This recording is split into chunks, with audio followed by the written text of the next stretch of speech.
Hello there, Herle Burlyites. I'm happy to report that I have been relatively healthy during the pandemic, unless you count a couple of cases of the rum and coke flu.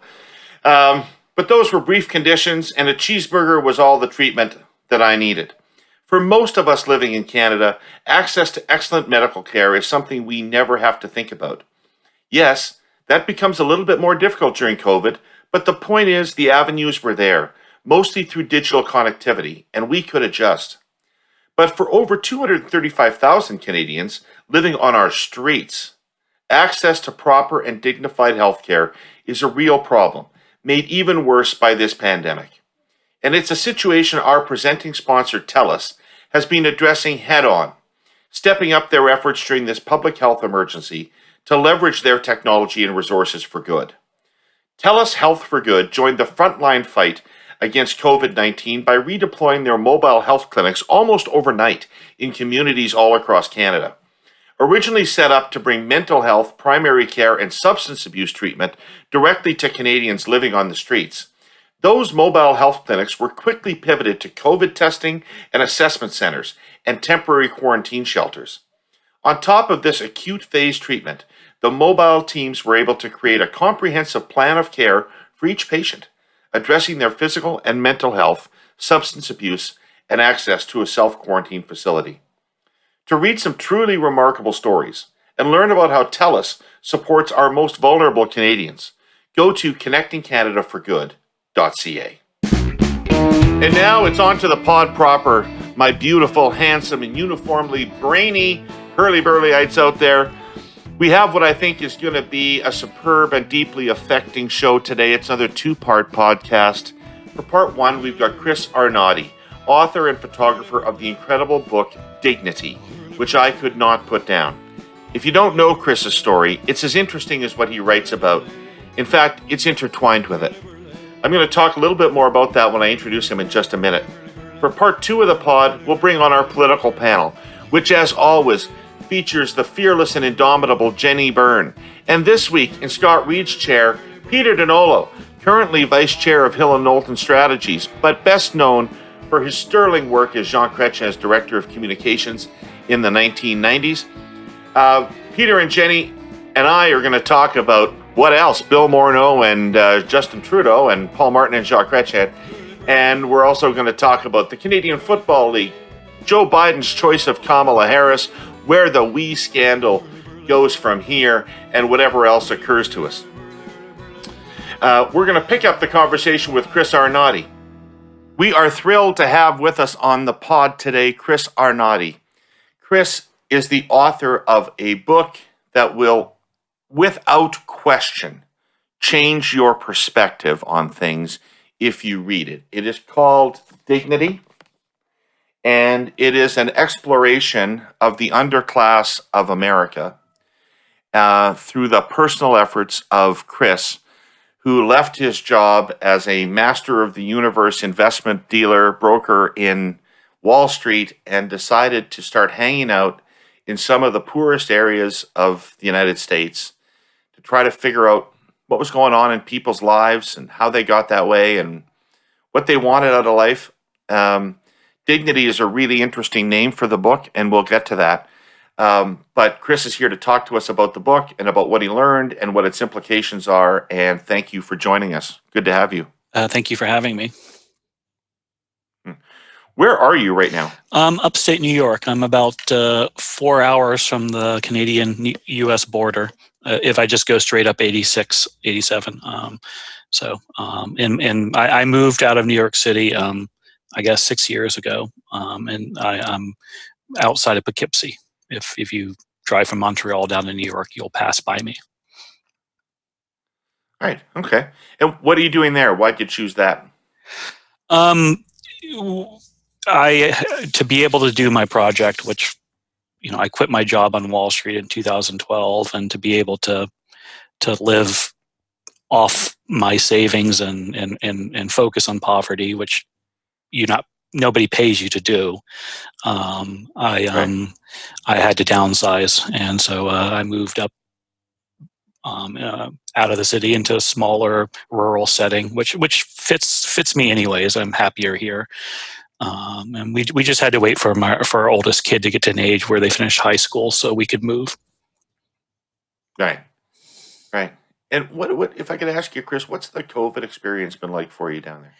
I've been very fortunate because I've been working from home or working outside of an office for 8 years. And I have 12 acres, and I just literally been sitting at home writing. But it's been I have health concerns that keep me from being able to really go out much. On that level, it's been hard because I would love the process of learning and the process of how I learn is by talking to people, and I can't really do that. The area itself went through a really dramatic spike early on, but it's most people lock down, everybody wears masks, and so far it's been good. You're finding good compliance with those kinds of things there? I mean, we're seeing and hearing reports throughout the states of resistance to mask wearing and resistance to the lockdown procedures generally. Here in this particular county, I'm in a swing county that goes either Democratic or Republican, but in general, everybody wears a mask. There hasn't been any pushback against that, and it's got a pretty rural setting, and in general, it's been good here. Right. Cool. Hey, listen, our mutual friend Hugh O'Reilly told me that you are either have or are leaving Twitter. Is that true? I'm taking a break. I'm writing another book, and when I write, I tend to just get off Twitter because it's a distraction, and Twitter as a marketplace of ideas has always been broken in my mind because it's a very narrow slice of the intellectual sphere, and being locked down as I am and unable to actually go out and see the real world, as it were. I'm getting caught up in what I don't want to do, which is the absurdity of Twitter, and so I've just stepped back for a little bit. What would you describe as the absurdity of Twitter? Over the course of 8 years and 400,000 miles of talking to what I call normal people outside the United States, I met nobody who was on Twitter. I would be doing these interviews with people, and they'd see me taking notes or writing on my phone, and they say, "What are you doing?" I'm saying, "You don't mind if I tweet this?" And they're like, "What is Twitter?" So right. That's less the case now that Trump uses Twitter, but in general, it's a very narrow. It's the intellectuals in general, and it gives you a very narrow perspective of what people think and how they approach the world. And that's fine for what it is, but it's not what I want to be involved in right now, especially because I was able to balance that up until COVID by hanging out with normal people. And that's harder to do when because of COVID. And so Twitter is just it's a tempest in an elitist teapot. So yeah, and it's so immediately reactive. I think it stops you from thinking a little bit. Yeah, like reflecting on things. I could talk for hours about what's wrong with Twitter. It's not conducive to nuance, put it that way. And so many of the issues we're dealing with right now are nuanced. And so you have two choices. You can engage in a non-nuanced way, or you can eject yourself. And so I periodically eject myself. When I was writing Dignity, when I physically actually was writing it, I took 18 months off of Twitter. I just completely disengaged and just sat in a McDonald's and wrote the book. And my mental health did better, but also it's a nice reminder that so many people don't care about what goes on Twitter. Yeah, no, I know. I for some reason I kind of enjoy it normal times, but in the later years when I've been running a campaign, I get off Twitter for the period of the campaign because it will just distract you with this elite discourse nonsense that isn't relevant to what ordinary people are thinking about at all. I actually think and I'm not exaggerating here when I think one of the reasons Biden One was he wasn't on Twitter. Him and his operatives weren't focused on what Twitter was saying, and I think consequently he kept focus on who the voters are. And Twitter is a slice of the electorate, but a very narrow slice, and one that has a lot of power when it comes to shaping policy, but not when it comes to actually voting. So I think Warren and Mayor Pete and Kamala and all the rest got really distracted by what was going on in Twitter, and Sanders included, who was my candidate, became caught up in the dialogue of Twitter to the point where it changed how they ran their campaign, and I think it hurt them. For sure it does. Okay, so dignity and the project that surrounds the book. As I said at the beginning, you're got a big Wall Street job. You start drifting down to the Bronx to get a sense of what it's like down there and how people are living down there. You start doing that steadily to the point where you leave your job and decide to travel the United States and explore poverty and how people are living on the margins. You must have spent a lot of time thinking about what caused you to do that. Do you have an answer for that? What was your motivation in doing that? Yeah, I don't have a tweet answer for that. It's the hardest question. It's an obvious question I get asked all the time, and it's the right question to get asked. And I wish I had a better, quick summary for it. It was a variety of things, but in general, I would frame it as it was just a disenchantment with of the culture I was part of, and a realization that the way I was learning, the way I was thinking about things, which was basically up to that point, I guess I was 45 at the time I quit. 40. All my prior life had been learning and thinking by reading books and studying and building math models. I have a PhD in physics, and on Wall Street, I literally sat in front of 10 screens flashing numbers and made decisions based on that. So my entire worldview was looking at numbers and thinking about numbers and using math. And the walks I went on during the weekends just to lower my stress, and that became larger and larger parts of walks that eventually took me to the Bronx, was about learning in a different way by talking to people, by actually interacting with them. Is in some senses, to talk about to use the analogy of what we talked about a little bit earlier, my math was my little narrow Twitter world, and the real world was out there, was so much more expansive and important than that. And so there was both the philosophical realization that I was learning and thinking in the wrong way, and then there was a personal, very, very simply, I enjoyed listening to people's stories more than I enjoyed trading bonds.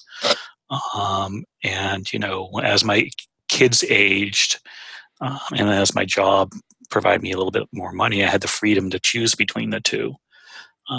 There was this really surreal period of about 2 years when I was spending weekends and some nights in the Bronx, with homeless addicts, underneath bridges and shooting galleries and crack houses, and then during the day on Wall Street trading, and it just couldn't work. I couldn't. The juxtaposition was just too much, and I had to choose. I had to make a choice. Which one? And quite honestly, at a very selfish level, I enjoyed the nighttime. I enjoyed doing the photography and doing the writing more than I enjoyed being on Wall Street. So at that level, it was selfish. It was just what I preferred to do. I enjoyed the company more, believe it or not. It's an interesting choice for a second reason to me, because of, I think, my background of always having been involved in politics, is that if you became really interested in poverty when you were on Wall Street, one of the things you might have done is leave Wall Street to go work in government or go work in a think tank or influence policy about poverty in some way. You chose a much more micro approach. Is there anything behind that? Yeah, I mean, that was very much intentional. One of the things I learned on Wall Street was I did spend a lot of time with, no disrespect, people in your position, people who influence policy, people who constructed policy. And one of the lessons I learned from the financial crisis, and then consequently the walks I took that took me to the Bronx, was that despite good intentions, people who were involved in policy were often out of touch with the reality of they didn't understand the people they were advocating for at a very personal lived reality standpoint. And so, to put it in kind of academic framework, I was doing I was tired of quant, and so much of policy is quant. So much of policy is let's build a spreadsheet or build a model, and not qualitative, not ethnography, not actually getting out and talking to people, retail politics, as it were. But to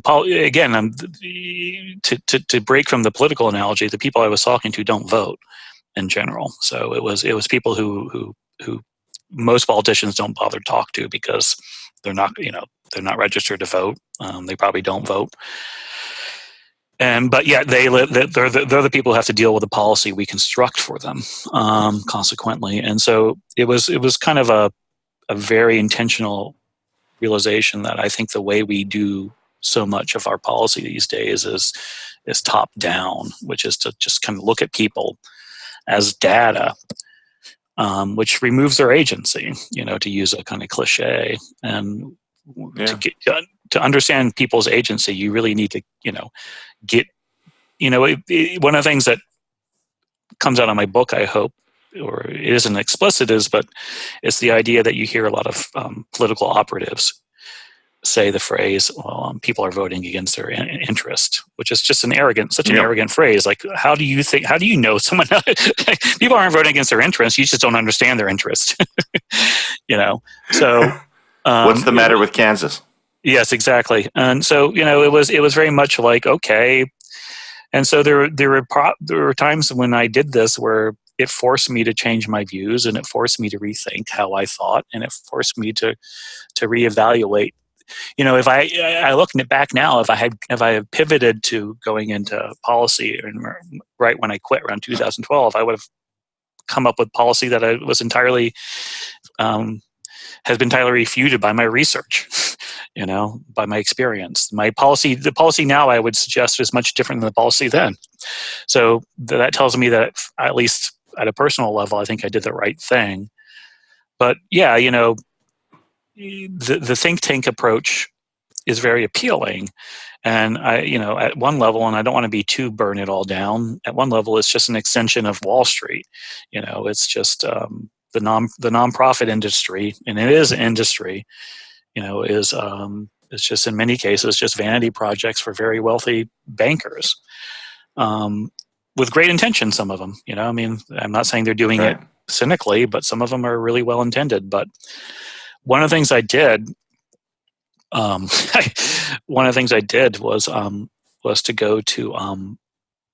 to intentionally not go to nonprofits in these communities. I stayed away from that. I stayed away from anybody who, was an outsider with good intent, because in general, good intentions badly executed can be just as bad intentions. When I picked up your book, Chris, I was expecting to read something about the white working class that we've heard so much about in the United States, the unhappy, economically anxious white working class that is hanging on to their middle class standing. That's not what your book is about. Your book is about people that are more marginal than that. Tell me who and what you found out there. Yeah, my book is 60% minorities, because that's poverty. That's the face of poverty. It's still disproportionately slanted towards African Americans and Latinos.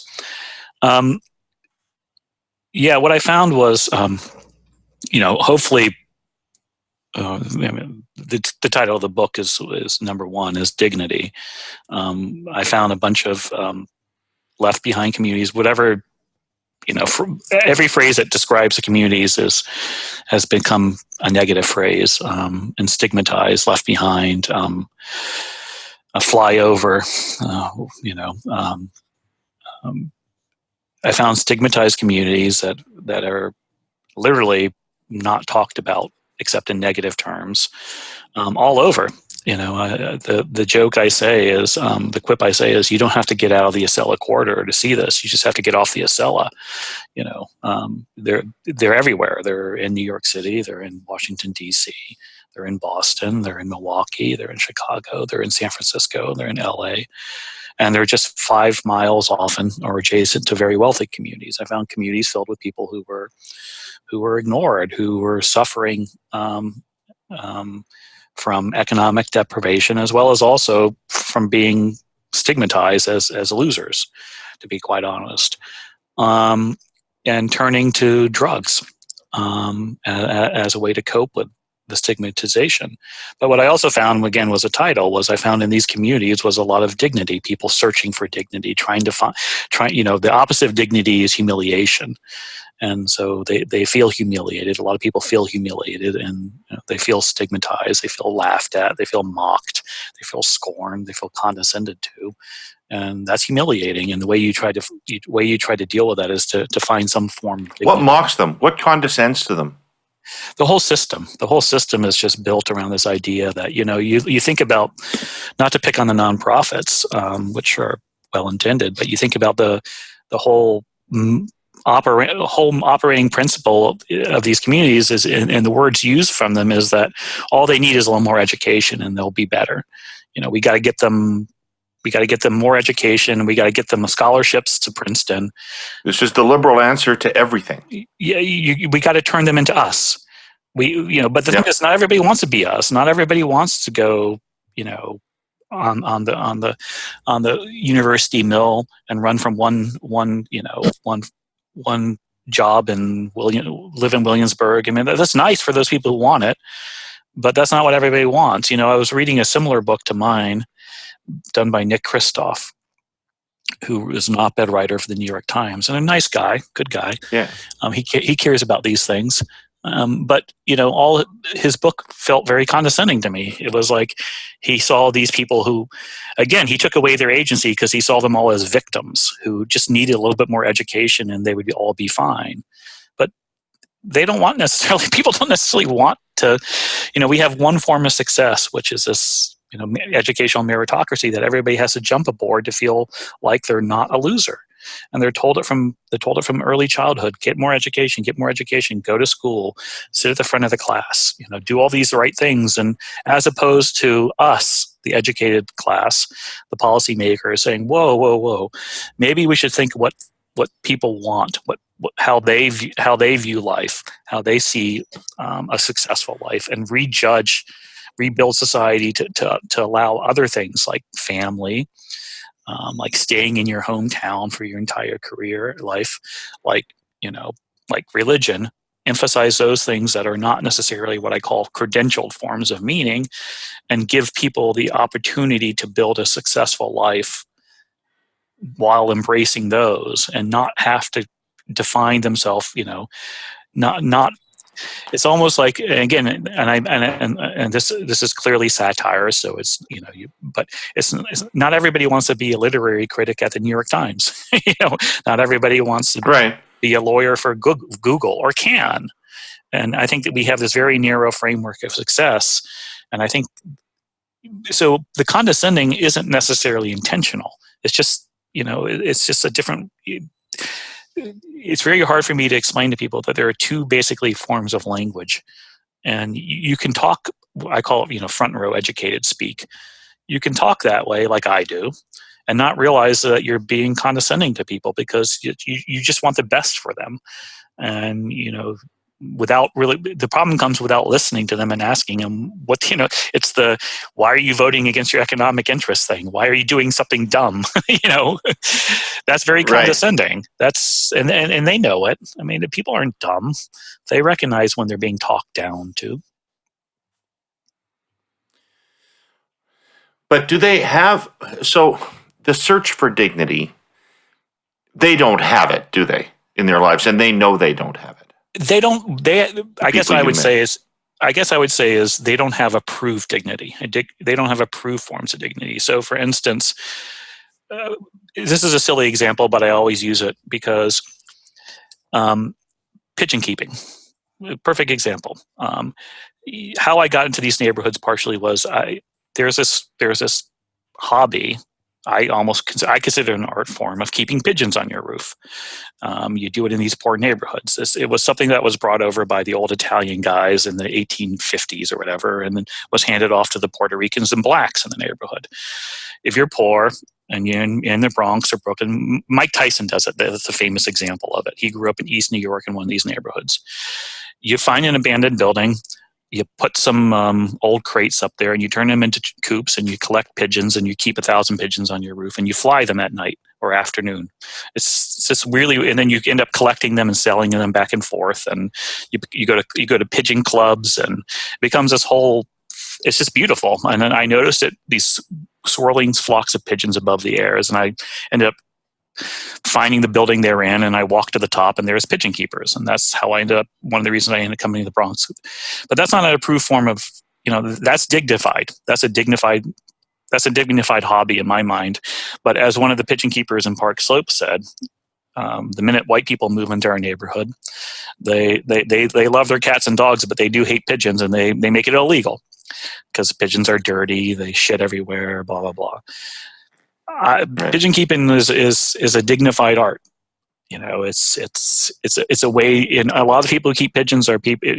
When you go up on the roof deck and these really hot, crowded neighborhoods, you go up on a roof deck, five floors up, and you see the views, and it's just gorgeous, and you got the nice cool wind, and you understand why people are up here.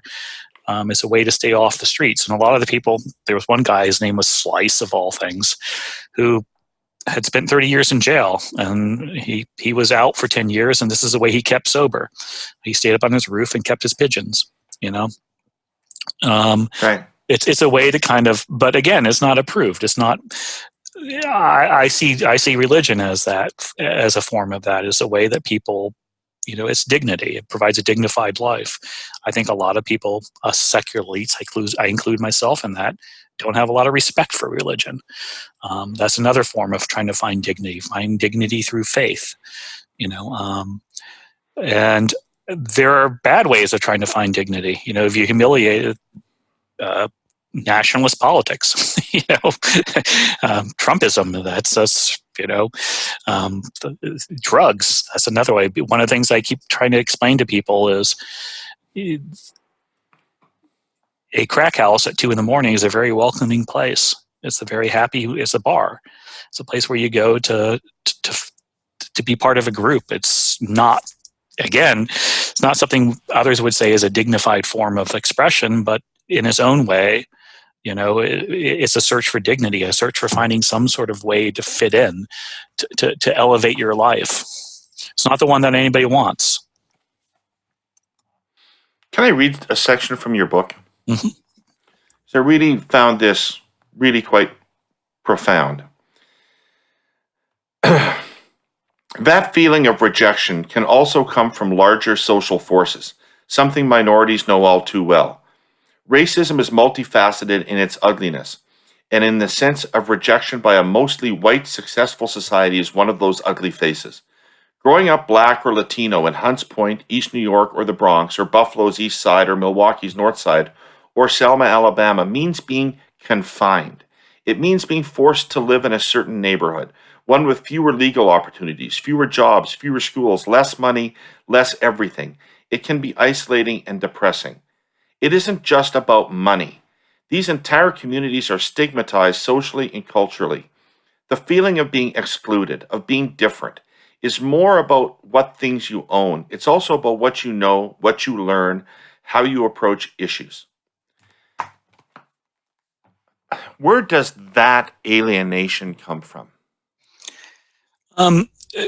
It's kind of the, I think within the Black community, there's the concept of having to act white, right? To be successful, you have to act white.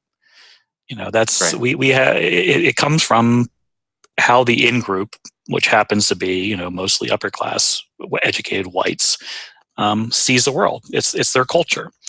We don't like to talk about culture because in politics, because culture gets spun by the right wing in really negative ways. We talk about the culture of poverty, which is stigmatized, and there's a reason we don't. But there is a culture of wealth. There's a culture of success that demands that you behave a certain way, and it's racist, and if you don't. And so one of my frustrations with my book is what I try to say is, as you talked about, that not fitting in, that sense that the minorities know all too well, and thankfully, currently in politics, we're being made more aware of right now. Also, is true of the white working class, who also don't fit in. They all those they have less obstacles to them, but they have a similar obstacles of not feeling, because we've tried to replace a system that was hierarchically based on race to one that's hierarchically and openly based on education. And so if you're a high school dropout or a kid who didn't do well in high school and you're white, you also face all those things of not fitting in and feeling stigmatized. And so not having an education these days, or not having the proper or right education in many cases, is a form of stigma, which was what I was trying to get to in my book. And it's humiliating, that sense of, again, feeling like, not knowing the language of the educated elite, or literally not knowing the language, but also figuratively not knowing the language is how they feel how they know they're being condescended to. If you're going to have a credentialed society, wouldn't you want education to be the credential that you are valuing, and shouldn't the country be run by credentialed people? I think look, you're going to always have a hierarchy, right? It's the conundrum that if you gave everybody the same clothing, somehow the people would differentiate based on the small little flares in your clothing. So there's always going to be a quest for credentialism, and education is not as you said, is not the worst form of credentialism out there. But there's two issues. One is how restrictive is the in group, meaning the elites. How restrictive is that? And I think it's a lot more restrictive here than we pretend it is, because the credentialism is not just go get an education; it's go get an education from these 15 schools that are extraordinarily exclusive and intentionally confine limit their membership. And then also, what is the punishment for being in the out group? How strong is the punishment? And one of the things I try to get across in my book is the punishment is two forms. I think people are more and more aware of the economic punishment of being poor, but it's the cultural punishment. And I think we've lost sight with how myself, the educated elite, well-educated, the credentialed elite, have lost sight with how stigmatizing it is not to have the right culture, the right credentials, and how that's a form of punishment that we needn't necessarily have. We can lighten up on the punishment, for being not properly educated. It's so ingrained in me, Chris. It's so ingrained in me that if I hear that somebody's going to community college or technical school, I assume it's because they couldn't go to university, not that they would have wanted something else. That's how strong my own bias is about this. Yeah, hey, look, man, it's something I struggle with too. My daughter by choice pivoted. My middle daughter by choice, my youngest daughter by choice, pivoted from a very respected liberal arts college to the local community college. If I hadn't done this project, I probably would have said no. this project helped me realize that's the right choice for multiple reasons. It's the right choice. That's what she wanted to do, and so she's doing it. That should ultimately be the key. But I mean, I think, but as a parent also, you can imagine the world where you want. I wish there was a world where we gave as much value to community college as we do to Princeton, but we don't have that world. So if she does go to the community college rather than going to the school she was going to before, I do know that she's going to be, quote, less successful as we measure success currently. Right. Can we talk about McDonald's for a second? Sure. But McDonald's, to listeners who haven't read the book, you may be surprised I'm bringing this up, but McDonald's is a recurring theme of Chris's book because it is the social hub of every one of these neighborhoods that you visited. And so this is where people gather, friends gather and hang out all day and drink coffee. This is where people go to meet other people and hang out.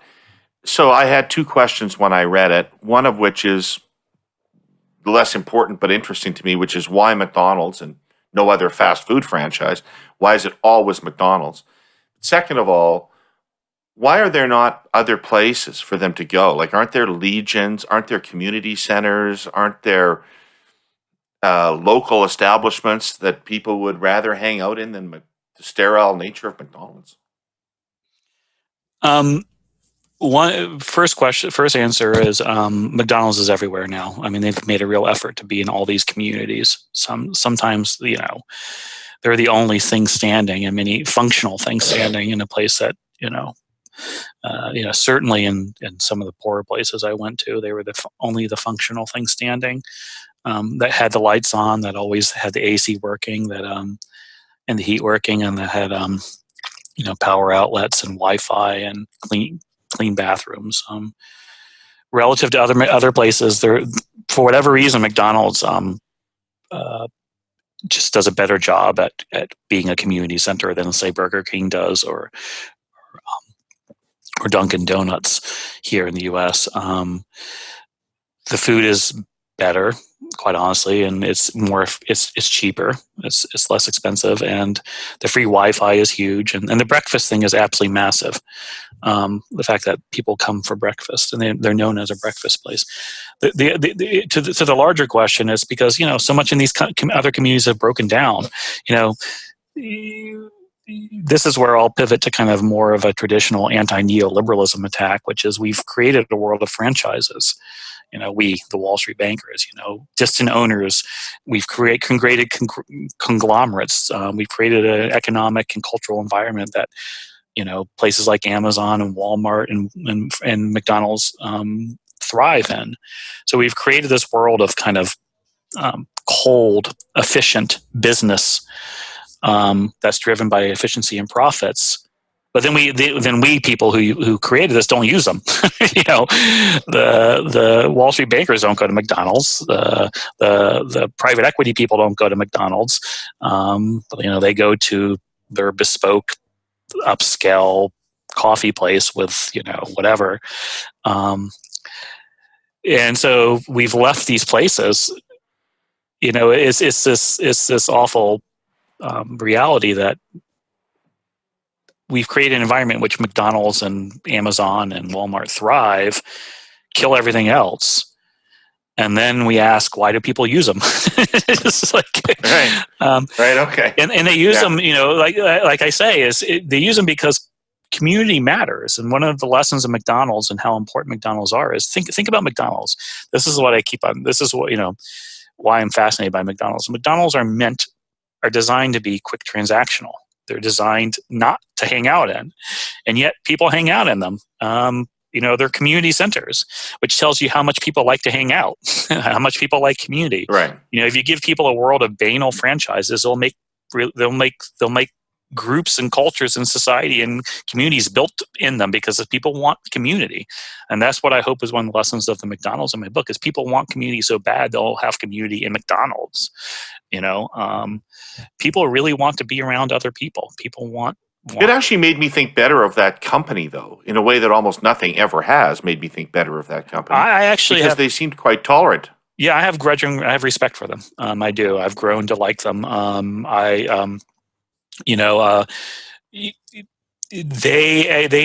know what they're doing, and I think they do this intentionally. I've figured, my book has gotten enough enough publicity, and I've become known as the McDonald's guy enough that they've reached out to me, and I think they know what they're doing, and it's not accidental. Right. And they, individual franchise owners, it's a franchisee. Individual franchise owners there can be some really, really bad ones,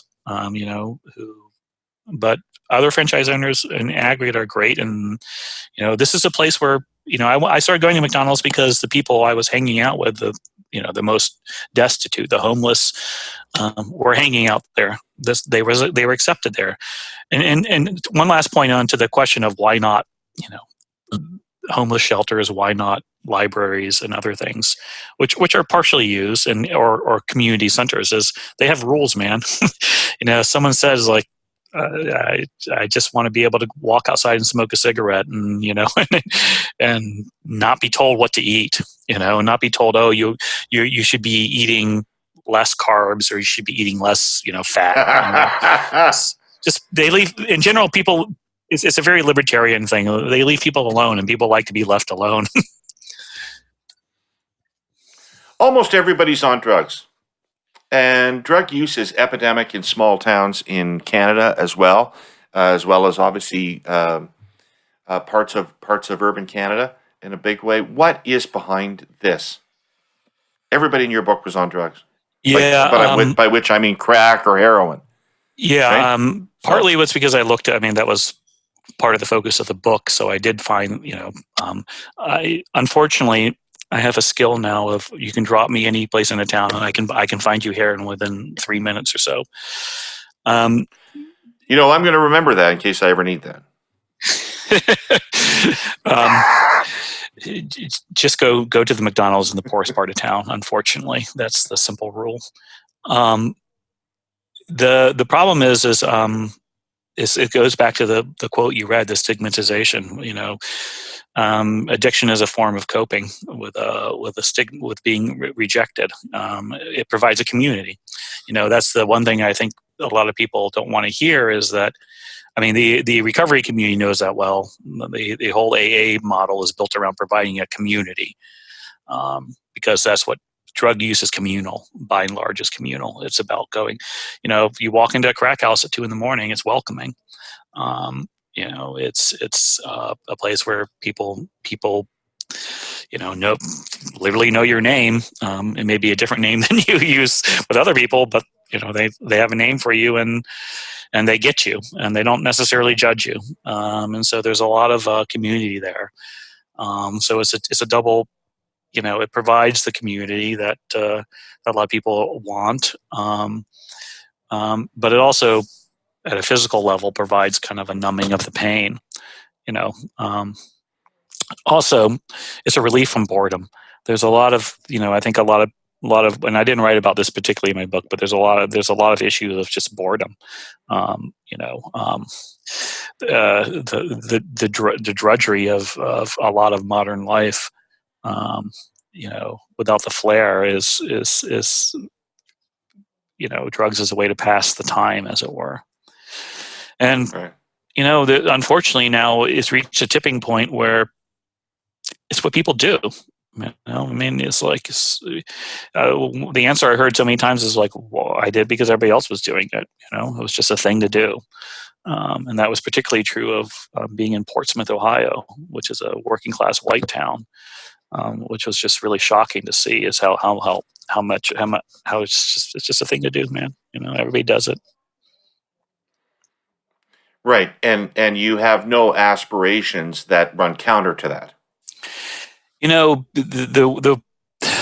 one of the things that I think people are understanding when I was starting this book back in 2012, it wasn't as well understood, but I think people understand drug use better now.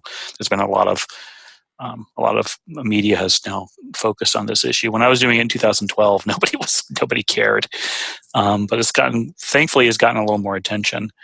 But I think one of the things that shocked me early on, but made a lot of sense, was, and I mentioned in the book, is it's suicide. It's a form of suicide, and you have to ask yourself, why do people kill themselves? Suicide is also at an all-time high in the United States.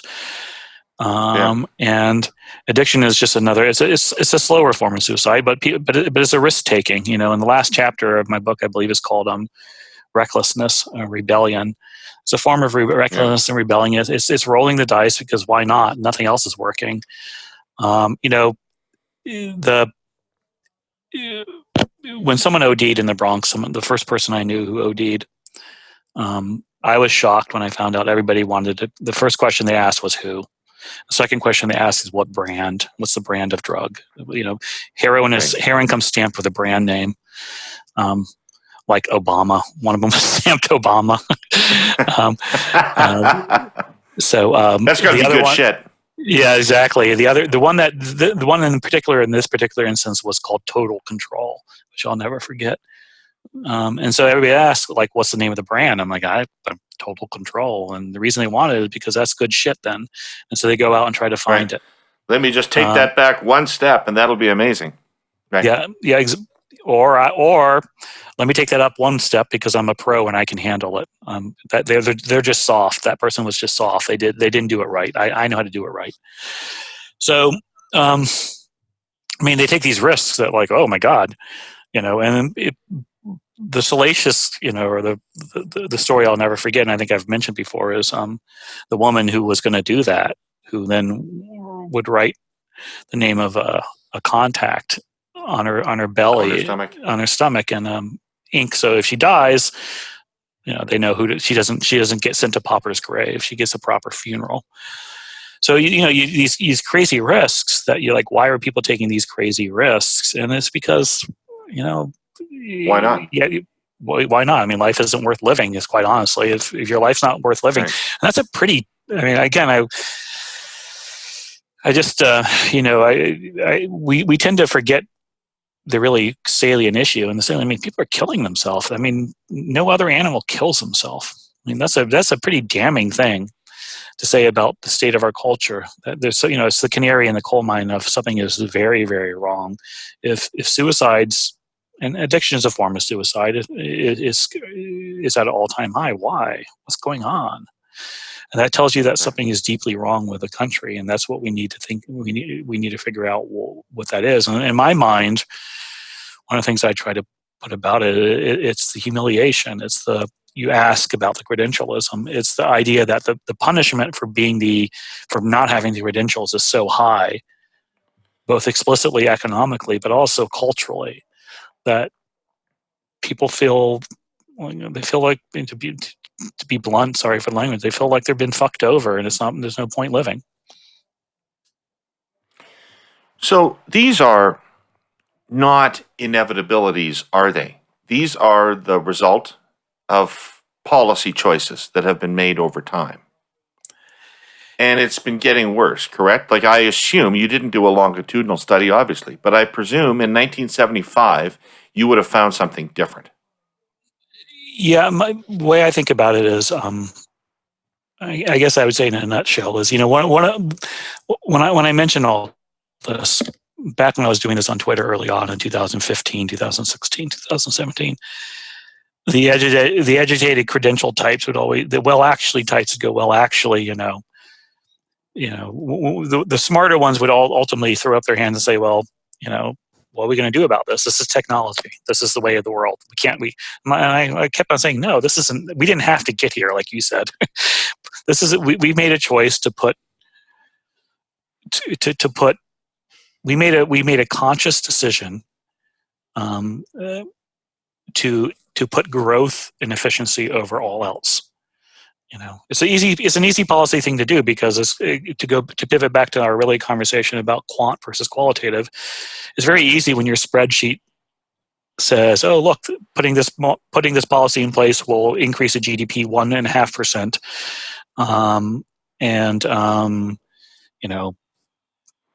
and politicians are like, "Great, I want growth. Everybody wants growth, but growth has consequences." 25 years ago, a friend of mine said to me, "We have devalued every institution in our society but the market." That's right. That's exactly right. He's right, and every decision is made in that framework. Is it good for the GDP? Is it good for efficiency? And over time, over time, over 30 years, when you keep emphasizing decisions that always fall on the ledger, it's good for growth, and ignore the ledger, but what about us? What about the losses? What about my jobs? What about my community? Over time, you get what we have now, which is this kind of soulless place where a lot of people are killing themselves. And then they say it was inevitable. It had to happen. Technology. What can we do? One of the things that it reminds me of is on Wall Street. When I was on Wall Street, we talked about free trade. We saw, outsourcing jobs to China or outsourcing jobs to Indonesia.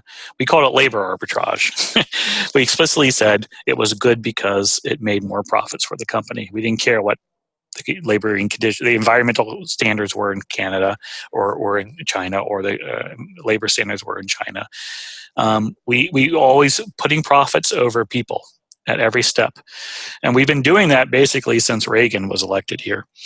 A little bit probably since Carter, when Carter deregulated the trucking industry was kind of the first step. But we've been putting but seriously, when you look at all the negative trend lines in American society, it all starts in 1980. It's Reagan. Yeah, it's just at every choice, we put capital over labor, and we put what the spreadsheet said over what the people asked for, because the spreadsheets can never be wrong. So you're a smart, sophisticated person about the economy. Was free trade a mistake? Should we not have done that? I think so. I think very much so. I think, first of all, free trade is a misnomer. Our trade any trade agreement is probably is composed in books that are like 10 feet high. It's negotiated trade, and we negotiated under the framework. We negotiated trade agreements that under the framework of what's ever good for the markets is good for So you don't have to have free. You don't have to have all or none. You can have a little. You can have the pendulum needs to swing back to putting community health. Somebody who reviewed my book said it better than I did, which is that the policies we've put in place, we currently have, are not conducive to community health. They just aren't. And perfect sign of if you want to evidence that our communities are not healthy is suicides, drugs, and people using McDonald's as social centers. Right. That's not a healthy society. Of the three, the most healthy one is the fact that people are using McDonald's. I use it, so, but it's probably not the the new recipe. They've reformulated their recipes, and Big Macs are pretty good right now, I would say. But anyway, leaving that aside, there's no talk in your book of politics. All the conversations you have with these people, they're never talking to you about politics. Why aren't they Democratic voters? It's just politics is so distant from people, man. This is one of the hardest things to get across to the political class and the educated elite, is how, in the U.S. we have these little stickers that everybody wears after voting. I voted, and people are very proud of. This sort of smug, look at me, I'm participating in this process. There's so many people who don't want to participate because the system has fucked them up so many times. Like, why bother? It's like, first of all, we should make voting easier. Okay, let's just I'll put my chips on the table. Voting should be an easy act. It shouldn't be something that was hard to do. Regardless, it isn't as hard as people think it is, but people still don't want to do it because it's just like, there's a cynicism out there. I call it a justified cynicism. It's like, why, the guy, he's not in my book, but I put him on Twitter.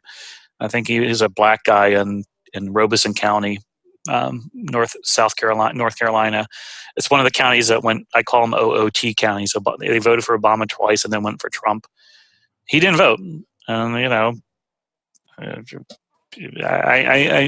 by this point in the project, I knew he didn't vote because I'd met so many people like him. He was living in the projects, good guy. But he's just like, Obama was no different than Bush, was no different than Clinton. Was why bother? Like I'm still living in the projects. My street still has potholes.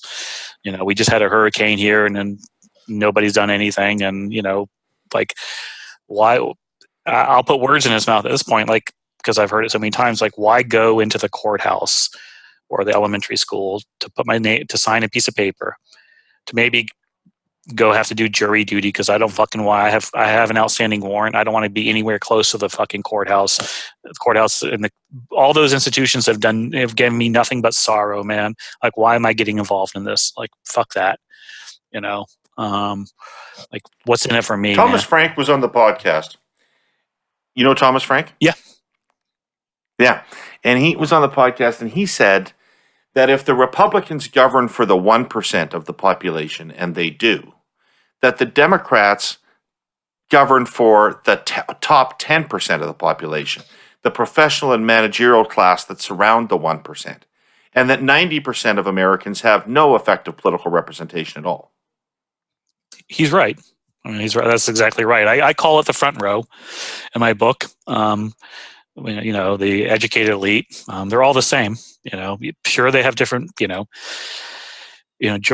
Jeb Bush is not that much different than Hillary Clinton. That was the choices that people were given or supposed to be given until the apple cart got upended. Think about that. Jeb Bush versus Hillary Clinton. Oh, Jesus Christ, man.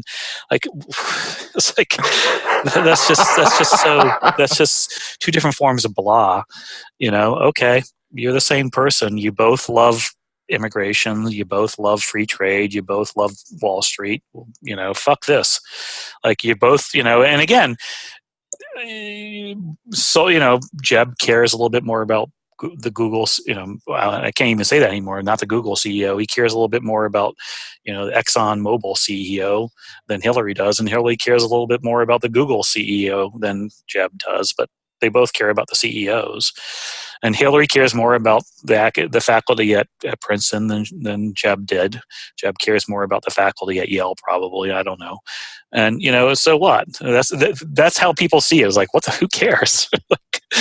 I mean, and again, the act of voting is just, it's like, why get myself involved in this process and with these people who screwed me over all the time, who've just told me I'm dumb, who tested me and found me lacking and don't care about me? Like, why?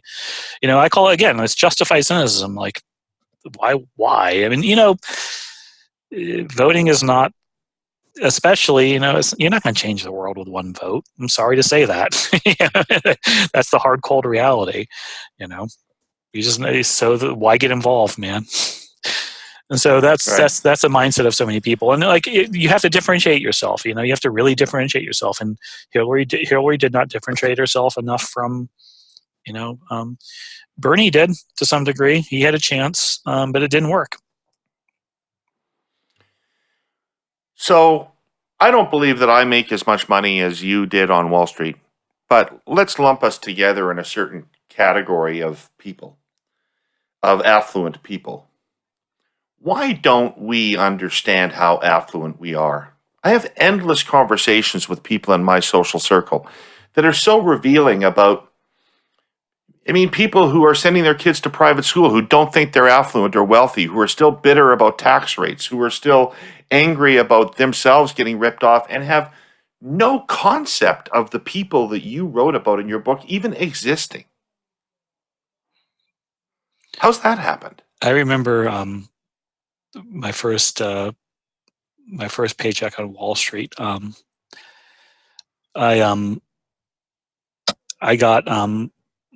I went from making 10,000 to 100,000.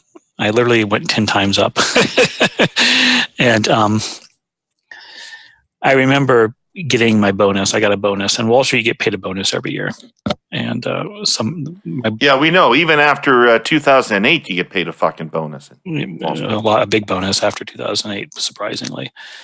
And I remember sitting outside in my cubicle watching everybody the first year everybody get paid, and everybody was miserable. Everybody was angry. I walked in. My boss gave me a bonus that I didn't expect, and I smiled and I walked out happy. I went out and bought some cowboy boots to splurge. I remember I turned to my boss. I said, "One last question. Why did everybody take so long here? Like, you get your check and you walk out. I mean, we get paid a lot. This is cool." He goes, "This is the only time you'll ever be happy in Wall Street is your first pay." Because afterwards, and he was right. I mean, I was generally happy, but most people weren't, because afterwards you judge yourself by those around you. It's comparison, and so you lose sight of. You get stuck into a game of relative, and you lose sight of the absolute. You lose sight of, and it's really hard to not be pulled in that direction, no matter how well intended you are. You get your culture again. It's culture. We don't like to talk about culture, but you're immersed in this crowd of people who measure themselves by these things, and then you lose sight of how much you actually have. How well you're actually doing, and how well to do you are. But I think also it goes back to the old adage that the Republicans control the economy and the Democrats control the culture. And so a lot of people on the left don't like to think of themselves as having power, because they're like, how can I have power? I'm an adjunct. Running from 3 different faculty positions to make ends meet, and so those are people who push back most at me on Twitter. Is like, yeah, sure, I have a PhD in comparative literature from Princeton, but I'm running around, doing. And I'm like, yeah, I agree. You economically don't have power, but culturally you have a lot of power. You're in the in group, and I think a lot of people don't want to see that. It's uncomfortable. The wealthy Republicans don't want to see they're in power, because they look at the culture and say, hey, man, I'm being stigmatized because I'm culturally out. And the left looks at their culture power and ignores that and says, hey, I have no economic power. And so it makes everybody feel like a victim, because, hey, no one wants to be on top and admit they're on top, because that's a vulnerable position to argue from. We also all convince ourselves that we deserve it somehow, right? Well, that's the education meritocracy. Sit around with a group of people and try to convince them that circumstance and timing have played any role in their success other than their own hard work and intelligence, and you'll have a hard time. I would say, look, that's the great scam of the educational meritocracy, right? Which is it gives you justification for being on top. I earned it, but the more insidiously, the worst outcome is it also implicitly says if you're on the bottom, you deserve to be on the bottom. So, it justifies being on the top. False justification. What do you mean? My parents getting me tutors didn't help me get in. My mother helping me write my entrance exam for Princeton didn't help. So it gives that. But then at the same time, and more insidiously, if you go to like Ivy Tech, which is a community college in Gary, Indiana, implicitly you're a loser, because you could have made it, but you didn't. So therefore, it's your fault. Yep. So it's a really wonderful scam the ruling elite have pulled on everybody, because it gives them moral justification for where they are, and at the same time makes people be at the bottom feel like shit. What would happen in these communities? I'm just going to go to some quick, obvious policy ideas that would be on the shelf. What would happen in these communities if you dropped in a guaranteed annual income or a universal public health care system? Would you dramatically change these places? I think the latter certainly is helpful. You got to give people. I mean, people need healthcare. I mean, at least in Canada, you have that. I mean, that's the length people go to deal with healthcare issues in the United States is just painful. To the former, I'm not so sure anymore. I will say that what I have learned to dislike, the one thing I can say for certainty from my project is limit the bureaucracy. People hate bureaucracy. Simplify the social safety net.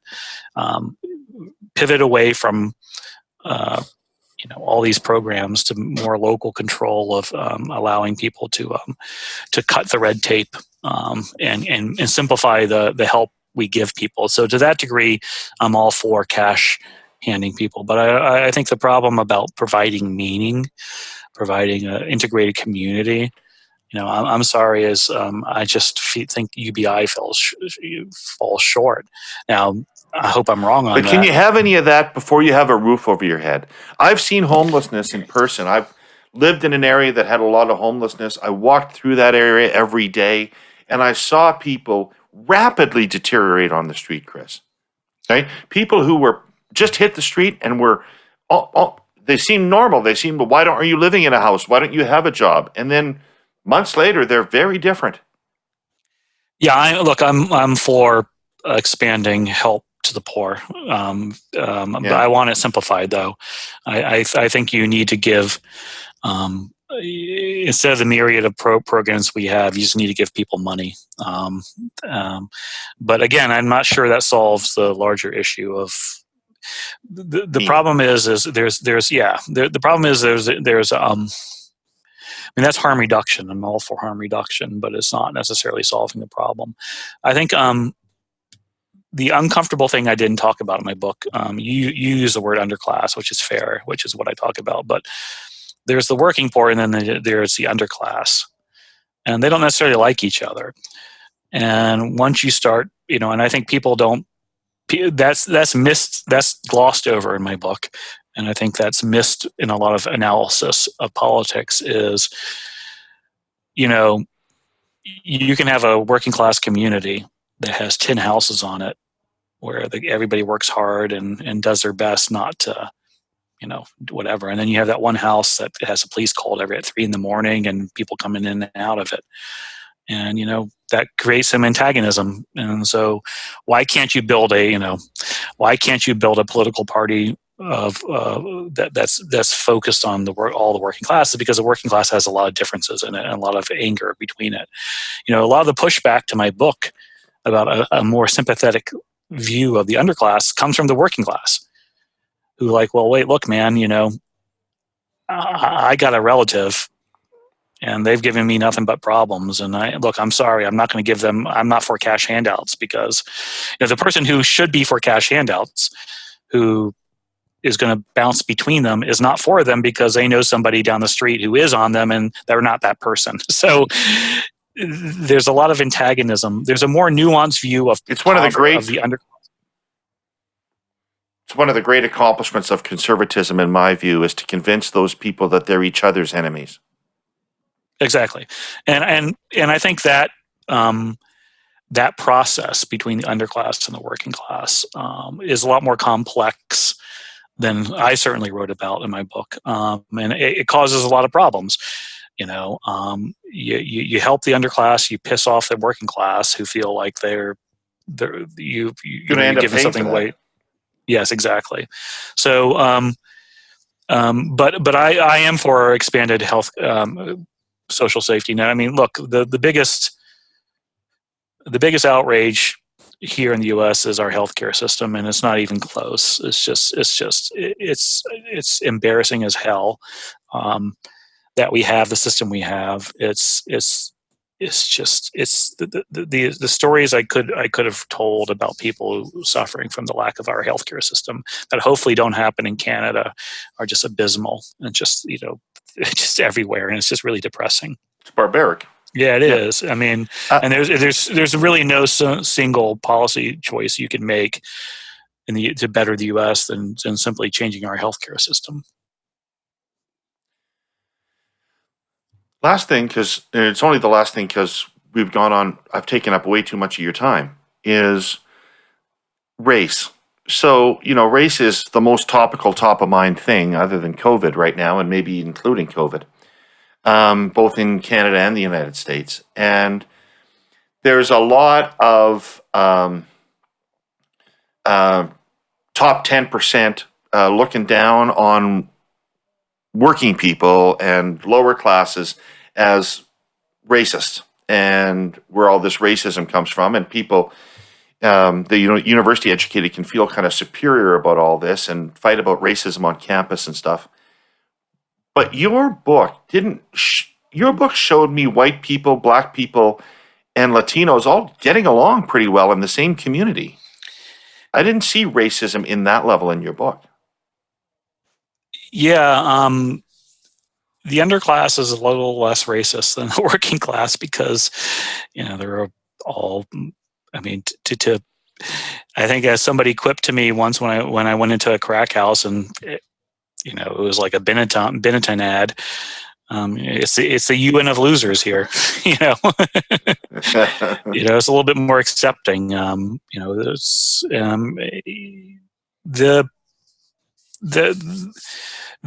a lot more blunt about these issues. A lot more using language that I think the liberal and that in polite company nobody would accept, but they're okay with.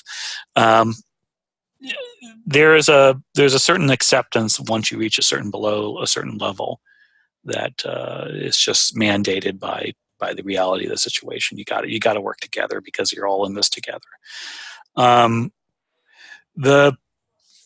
The racial dialogue in aggregate in the back row is a lot more nuanced than the front row counts it as. I remember countless times. The one that always comes to my mind is in Amarillo, I think it was Odessa, Texas. There's these bars called pretty. I guess they call bikini bars or breast restaurants. One of them is called Twin Peaks, which is just filled with euphemisms. But it's where you go to watch sports and get cold beers, and I like both of those things. So it's like a Hooters. It takes Hooters another step further. Okay. But I remember sitting there in Amarillo trying to watch a football game, drinking my Modelo, and or Odessa, and every table around me was diverse. This is like, this is people F-150s and Chevy Colorados and Toyota Tundras filled with work boots, and Friday night or Thursday night, and this was a classic working trash, and that people make fun of, and getting along in ways that university students couldn't imagine. No, exactly. It was every table. I actually wrote down. I couldn't believe I did this. I wrote down the statistics, 5 white guys, 4 Hispanic guys, 3 Indian Americans, 4 black guys. Every table, and this is a place that nobody with a PhD would walk into. I'm sure if the New York Times wrote about these bars, they would write very, very negative things because their misogyny is just it's out in the open. It's off the charts. Everything is sexualized. But these are people from the oil industry and line workers and power grid workers, and and there were women there, and there were families there. I mean, of all things, there were families there. There was a group of military guys and girls, young 20-year-olds, that were as diverse as anything I'd ever seen in my life. There was, and so it's hard to square that with what you see going on right now. It's a little bit different, in the actual, as it plays out in real life. Right. When it's not theoretical, when it becomes real, it's a little different. Yes. Yep. Chris, thanks so much for all your time on this. What's next for you? I'm actually, because I can't travel, I was supposed to travel, and I can't. And I realized we're probably not going to be able to travel for a long time. I'm writing a novel. Oh, yeah?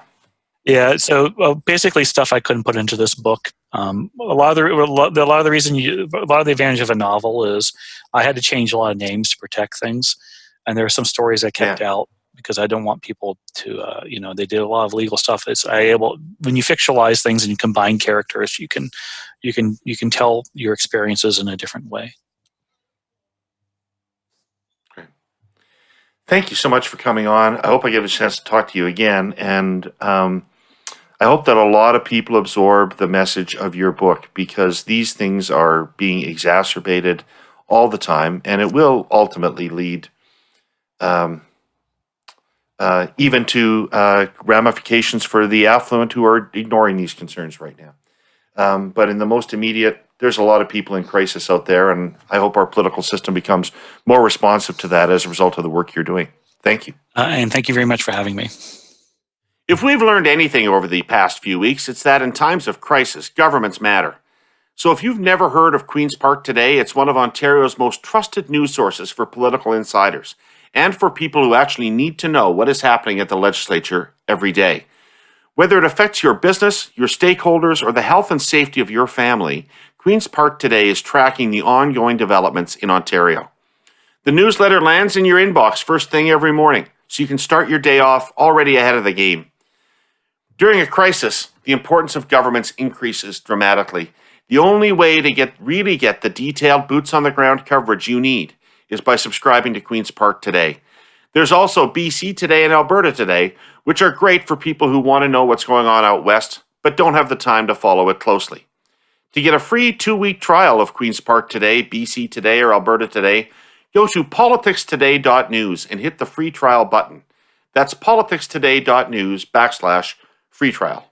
So let's start off, folks, with the big news of yesterday, which built throughout the day and then culminated in a surprise news conference by the finance minister.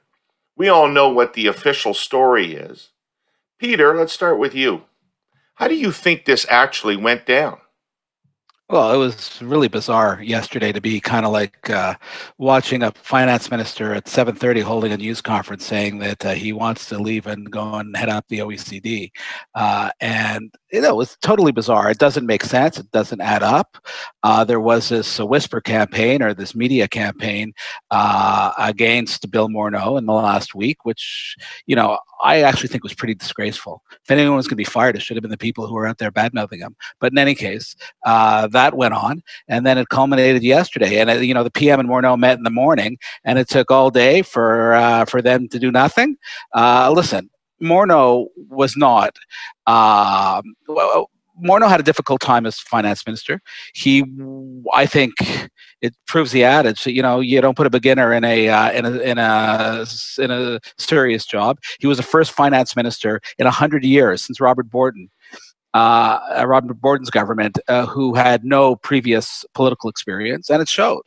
And that said, 4 years into the job, this happens. And my view is they went to a lot of trouble, and it's not evident that what the outcome is going to be. You might go to a lot of trouble like that if you're trading up. And Mark Carney would be trading up. Let's not kid ourselves. Mark Carney is a figure of international repute. He's an internationally recognized expert, a real global player. And that would be trading up. But that doesn't necessarily seem like what's going to happen. They might just be playing musical chairs in cabinet and plop somebody else in there who's got no more chops than Bill Morneau had with the finance ministry. So I don't know. The whole thing was really weird. Again, badly handled. And if listen, David, you and I have been through clashes between finance ministers and prime ministers, but I'll tell you,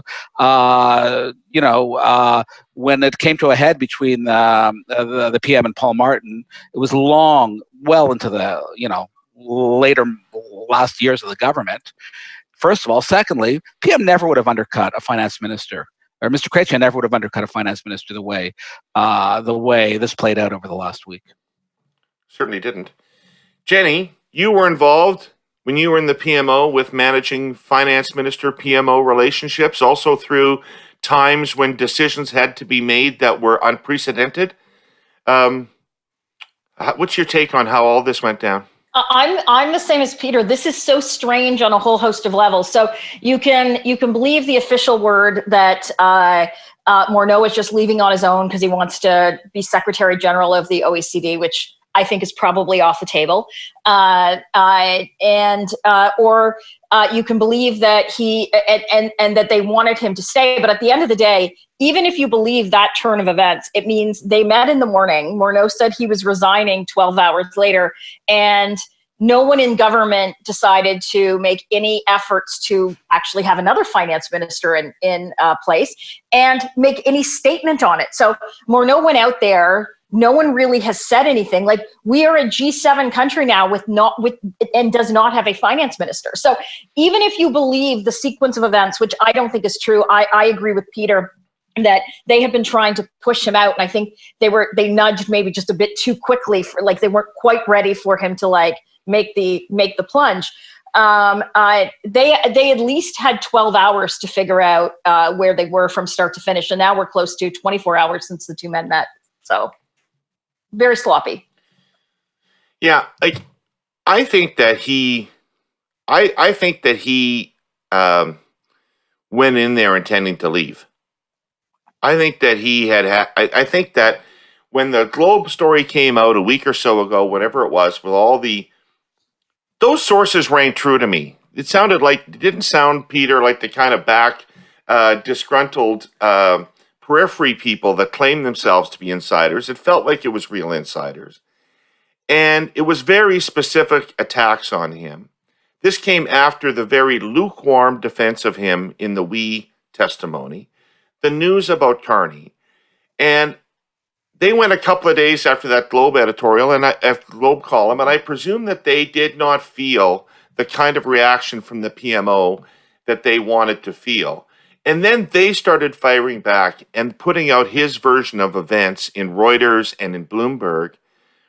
But the thing is, the version of events that he was putting out for himself did not seem designed to keep his job. Seemed designed to establish a narrative for his time as finance minister, that he had been the strong steward. He had been the person that had said no once in a while to something or had tried to contain spending. None of that were arguments that were going to keep him in the cabinet if he was on his way out. So this thing seems to have been set in motion by that Globe story, in my view, which laid out all of the issues that the Prime Minister had with Bill Morneau. But to what end? Was it because they felt that he was dead weight because of the WE scandal? And that's a whole other issue because the PM's got exposure on that himself. Or was it because they wanted to clear the way to bring in Mark Carney? And if it's the latter, I could actually understand it. They were kind of bloody about it and messy about it, indelicate, but at least, there'd be something to point to at the end of the day. People would forget how ugly and messy this was if you had someone of Carney's caliber brought in. But if that's not the case, then man, this is really bad. Well, because everything that one could say they were getting rid of Morneau for over WE, Peter, as you touched on, were things that Trudeau has done himself. So what, you went on a luxury vacation and forgot to pay the money back? Well, the Trudeau family went to the Aga Khan Island, which we've talked about before, and Trudeau's family benefited much more lucrative financially than what Morneau's family has. And so I think this is speaking now to the problem that now we have seen that this Prime Minister and this Prime Minister's office has, with the fact they seem to be so not isolated. They have so little weight with their caucus. And so in the Bloomberg article on Saturday, David, that you talked about, the finance minister's office was actually admitting that Morneau couldn't get his calls returned from Trudeau. In what world? Like, we've all been working with prime ministers and finance ministers. In what world does the finance minister call the switchboard, 992-4211, which we've all used very often, and not actually get through to the prime minister? It is actually mind-boggling. And it also speaks to, we've seen it in the past, of caucus members saying that they didn't think Trudeau knew their name. We're talking backbenchers, and being so disconnected in terms of what was happening with Jody Wilson-Raybould and Jane Philpott before. So this is going to be an ongoing problem with Trudeau. If this was a plan, to Peter's point, it was done ham-fistedly. But if it wasn't a plan, it is going to be harder and harder for this prime minister to keep his government together if he is so disconnected with the people that he has seemingly in the army behind him. And of course, the other thing is this didn't happen while the economy was just humming along happily, right? This has happened in the middle of an economic crisis that none of us have seen before, and so which makes it all the more kind of. We're not Luxembourg. We're a G7 country here. This is supposed to be big time, big league, serious stuff, and for it to happen in the middle of this crisis in such a fashion is really a head scratcher. So.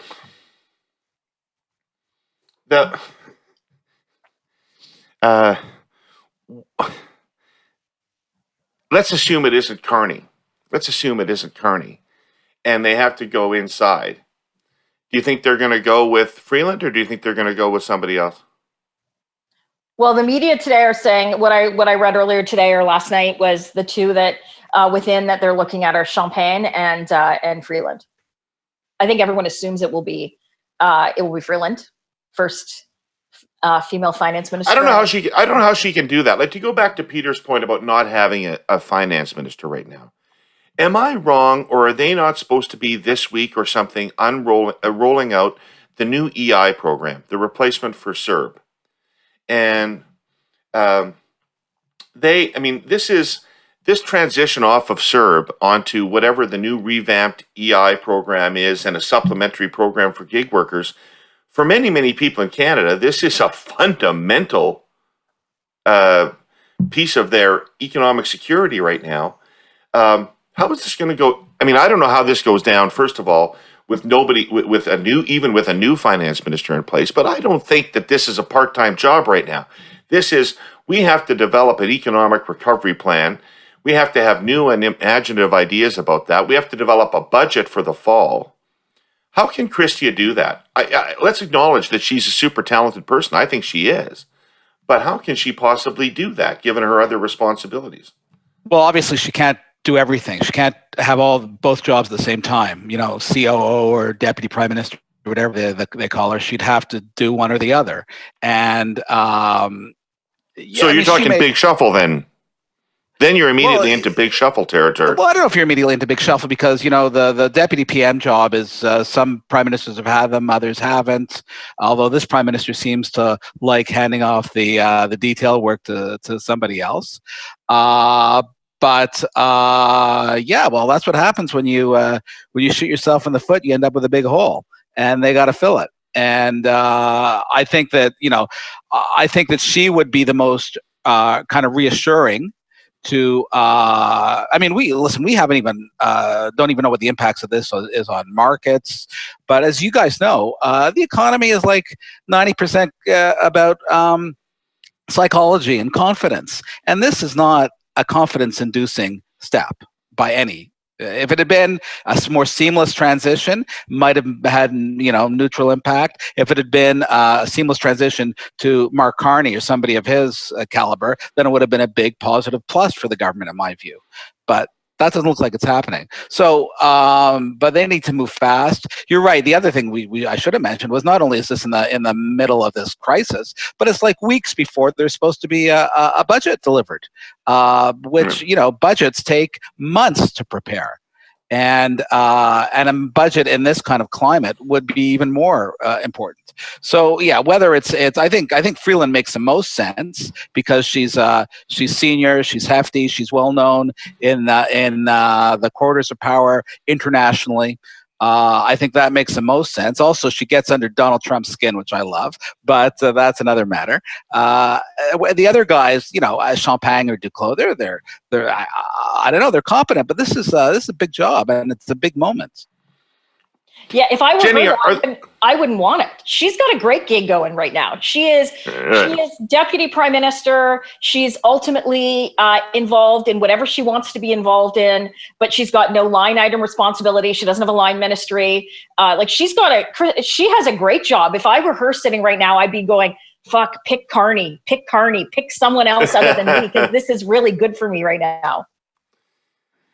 Yeah, that's why the PM picks ministers, not the other way around. You sounded like the way I think Bill Morneau would probably describe her job. She can be whatever she wants to be, whenever she wants to be it. I think he found that she wanted to be the finance minister from time to time as well. On balance, Jenny, from your perspective, are they ultimately better off, though? I mean, you've heard Reid and I on this panel for almost a year now talk about really, we didn't think Bill Morneau was that good a finance minister. We didn't think Bill Morneau was really driving the economic agenda for the government. Certainly never had the independent standing within the government that the most recognized finance ministers, whether it be Flaherty or Martin, had. I mean, this is a messy situation, but if they end up with Chrystia Freeland as finance minister, are they perhaps not in better shape ultimately?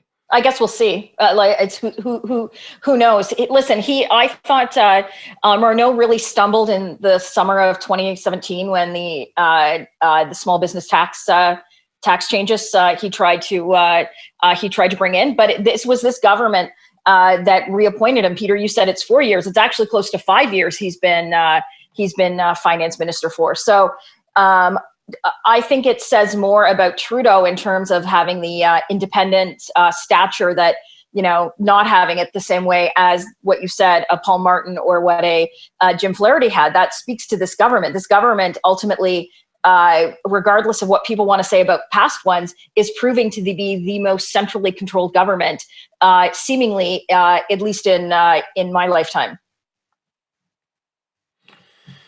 Peter, maybe you could just give people a glimpse behind the curtain. So, unlike Bill Morneau and Justin Trudeau, Paul Martin and Jean Chrétien were rivals. They had run against each other for the leadership, and Mr. Chrétien would have known that Paul had never put his aspirations away. So there was that aspect of things. They were not personal friends to begin with. There was that aspect of things. They had respective partisans who were agitating and making things difficult. What was involved from the PMO's perspective in managing that relationship so that it never got to this point? Well, listen, I mean, at the end of the day, it's about maturity, and it's about a very cornball word, statesmanship, right? And which we don't hear a lot these days. It's all about political jockeying these days. And I don't mean to sound like a codger back in my day, but you asked me. And I think it's about, the country was in the shitter back then. We forget now just how bad things were in the early 90s. We were in the middle of we were falling apart from the worst unity crisis in our history. And the IMF was knocking at the door when it came to the fiscal situation. Wall Street Journal was dubbing us, and no one was disagreeing, an honorary member of the third world. So, it was a time to put, I think everybody put their egos in check. The PM built what, we would now call, what Doris Kearns would call a team of rivals. And Paul was, foremost in that. And it worked for a long time. It didn't, stopped working when, Paul became impatient and the PM didn't look like he was moving fast enough for him to the exit door. And what happened. But for, the big bulk of that, these were guys, you're right, they weren't buddies and they never super trusted each other, but they saw eye to eye on the economic situation. The fact that I think the other factor is it's interesting because there's some other echoes right now. The fact, I think, that Chrétien had been a finance minister and had not been treated 100% perfectly by Pierre Trudeau as prime minister, that famous episode of Pierre Trudeau going on national TV giving a speech about the economy that his own finance minister, Mr. Chrétien, didn't know about, that undercut Chrétien's credibility and caused a real crisis of confidence. I think, you learn the lessons you learn in life, whether it's in your personal life, in politics and government, you learn more from the bad things that happen to you than from the good things. And I think that was a factor for Mr. Chrétien. He understood just how important it was. And listen, the other thing was, in those days, if if a minister or the PM looked at somebody the wrong way, the Canadian dollar would take a tumble. So the importance of a solidarity solidarity as we tried to climb back out of the economic hole the country was in was super, super important. So yeah, so what can I say? It was a bunch of grown-ups who had, and I was the least grown-up guy at the table. I was the youngest. I was one of the younger senior people in the government. I was the comms guy. But that's my big beef, right? Is that so much of government, and this is generic. This is as true, Jenny, for Doug Ford's government as it is for the Trudeau government. So much of government is about optics now over anything else. Like I tell people, the problem with governments today is run by people like me, and that's not a good thing. When I was there, I didn't run the government. No, honestly, when I was there, I ran the comms, okay? The guys who knew how government works ran the government. And, and we were lucky because Mr. Chrétien was very experienced. So it was a different era. We had grown-up guys and women who understood what was at stake. We had, it helped that, we had strong personal relationships. Terry O'Leary and I, who was with Paul then, were super close friends. But that was that wasn't the core of it. That was a facilitating factor. What you had serious people who had a serious job to do, and they did it. So Freeland, what do you got, Jenny? CTV is reporting Freeland to replace Morneau as finance minister. Okay. So there you go. I just got my note too. Yeah. Okay. Well, there you go. She's a competent choice, and God bless her. So, Jenny, I presume this puts the whole we business to bed, right? No, not at all. How does it put Come on. How does it put it to bed? Every day, every week, we're finding out more and more how corrupt this program was. How does this put it to bed? Morneau was just a part of it. I think that the Prime Minister's office obviously had a lot more in this than in terms of the division of this program than what they're trying to let on. So there's no way it's going away. Come on, in all honesty, you liberals might want it to go away. Maybe Justin Trudeau should start a Mad as Hell tour. How? Okay.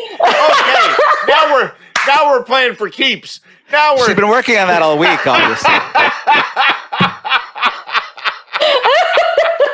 Oh no. Okay, Jenny, let's go. This thing is dead-ended. Dead-ended. The Conservatives have nothing. It looks like hell. It looks like a patronage deal. But in terms of the allegation, in terms of anything that would force Trudeau into further trouble, there is nothing, right? Like the point, his argument that this came from the bureaucracy and the bureaucracy picked we has not been punctured.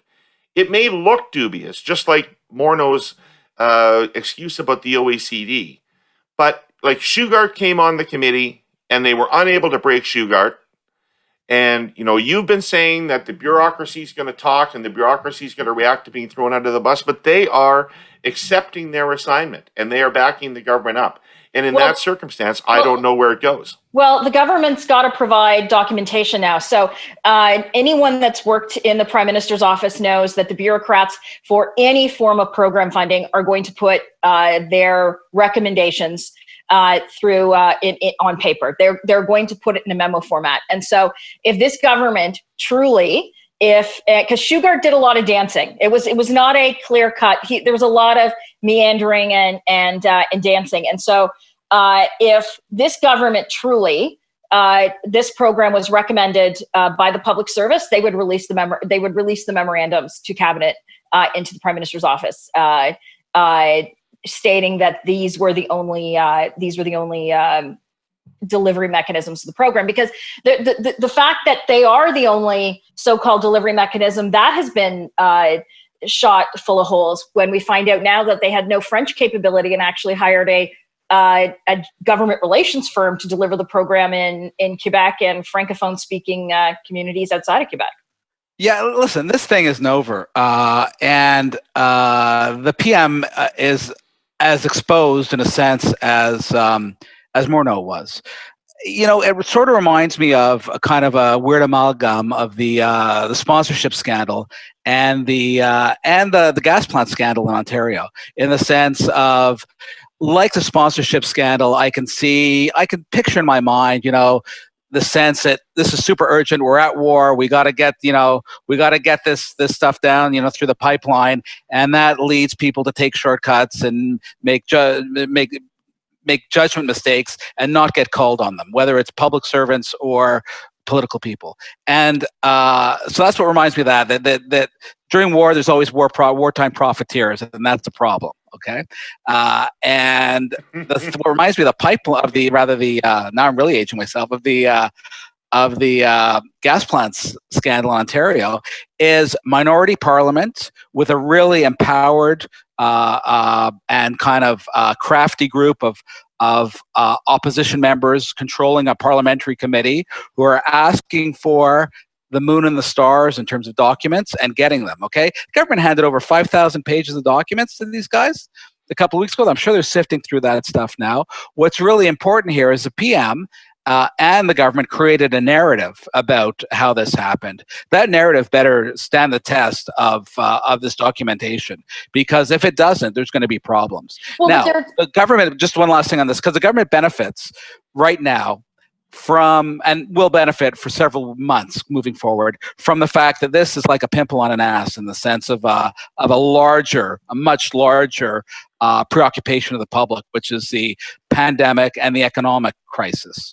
And so people are saying, well, this is much more important than they're kind of making this rationalization in their mind. This is much more important to deal with these big burning issues than it is with this thing. Doesn't mean their government's going to get a pass on this thing. Doesn't mean this thing isn't going to be the gift that keeps on giving for the opposition in a few months from now, or in an election, whenever that happens. So this is a problem. Let's not kid ourselves. And it reminds me of those two scandals. And I'll tell you, and the problem, and if you want to compare it to a third one, the kind of the Jody Wilson-Raybould stuff of last year, seems like, decades ago, which is that their crisis control or crisis management isn't exactly a textbook, right? And rather than kind of shutting down the fire, sometimes they pour gas on it, and that can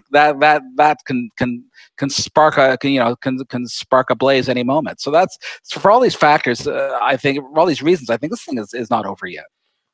Well, those are two deadly comparisons, Peter, because the sponsorship program wasn't done until Paul Martin was defeated.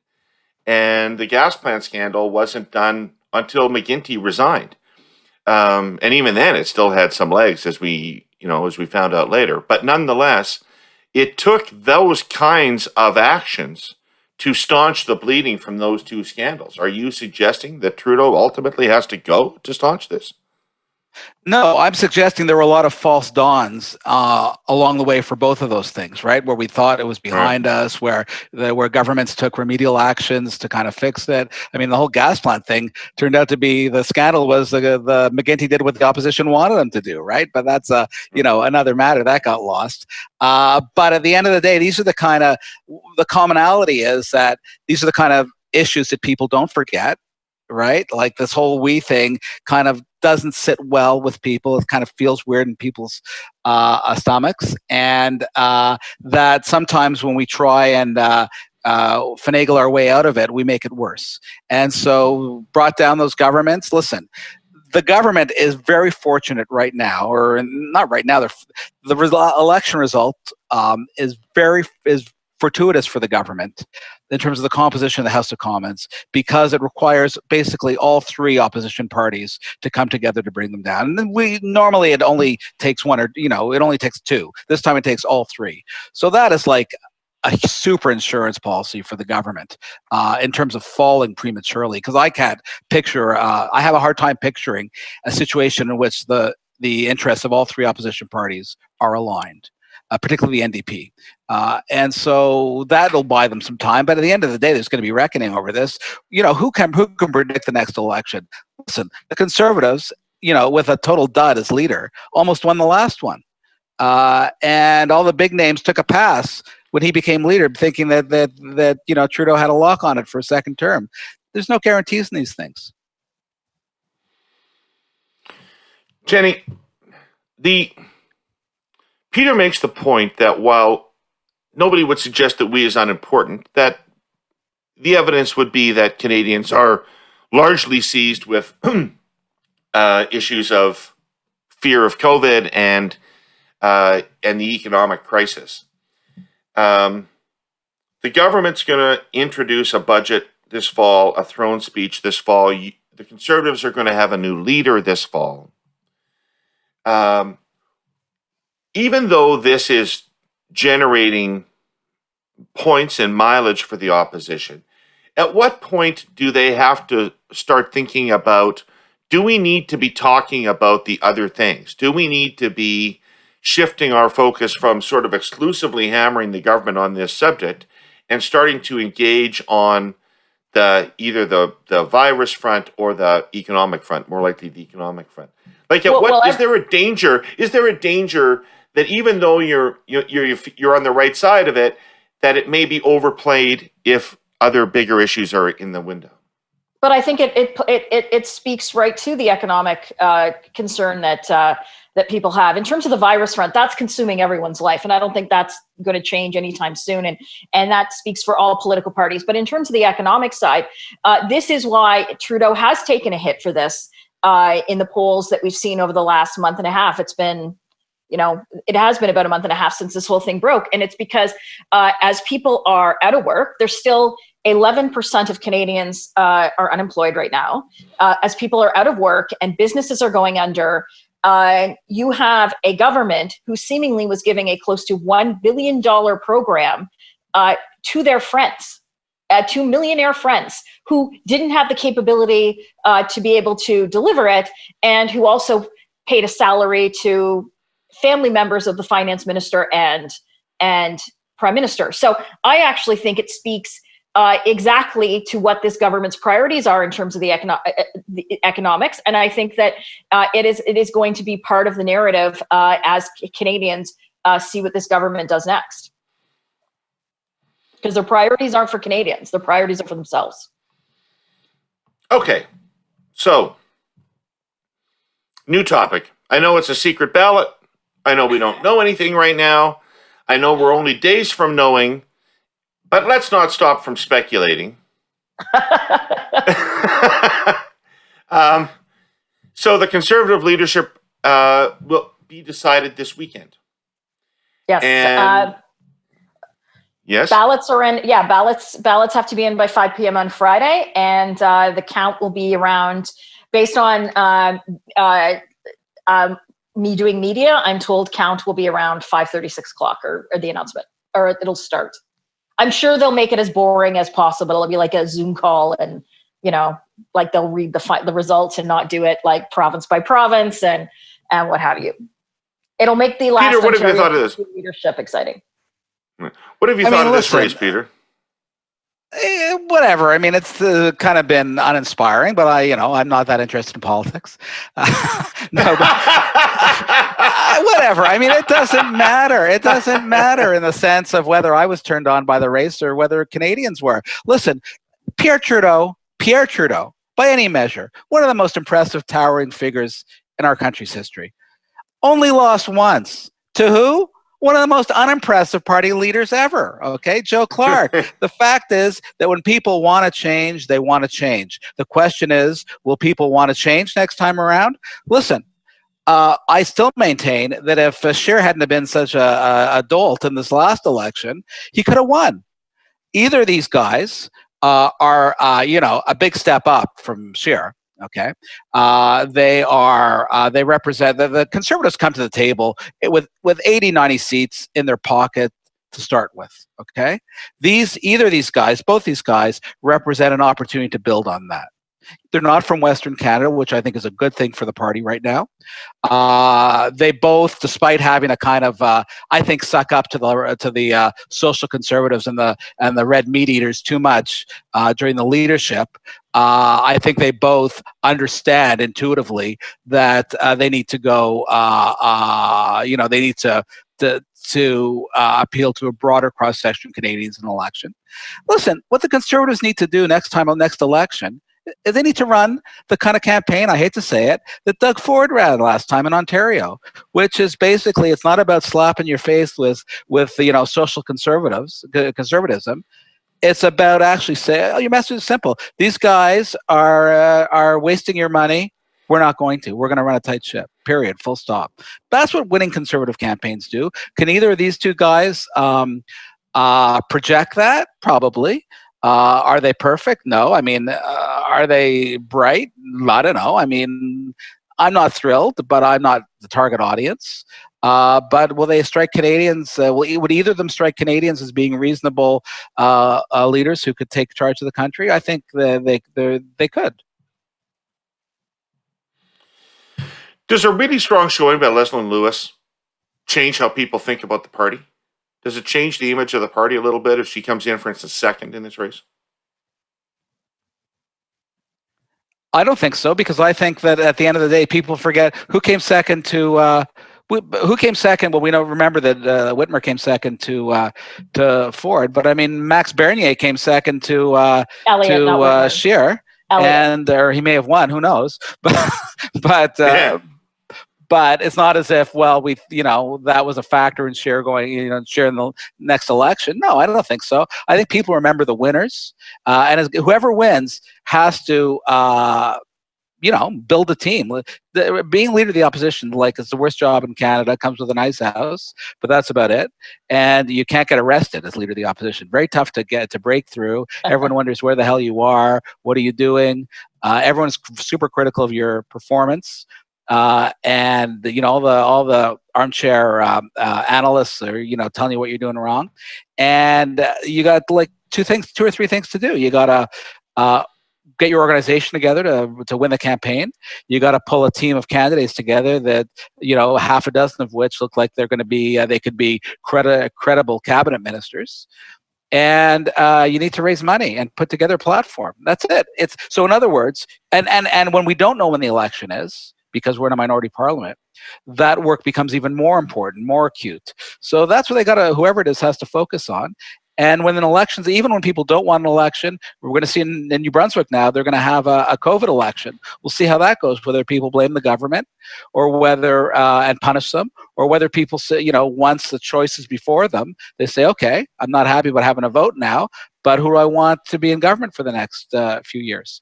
So we'll see how that happens. But I think that listen, I wouldn't discount the Conservatives from winning the next election, and I wouldn't. And listen, Tanya Granick Allen, was that her name? Granick Allen, that crazy woman. Yeah. She was kind of she played that role in the Conservative leadership last time. She didn't cost the Conservative Party votes on election day, did she?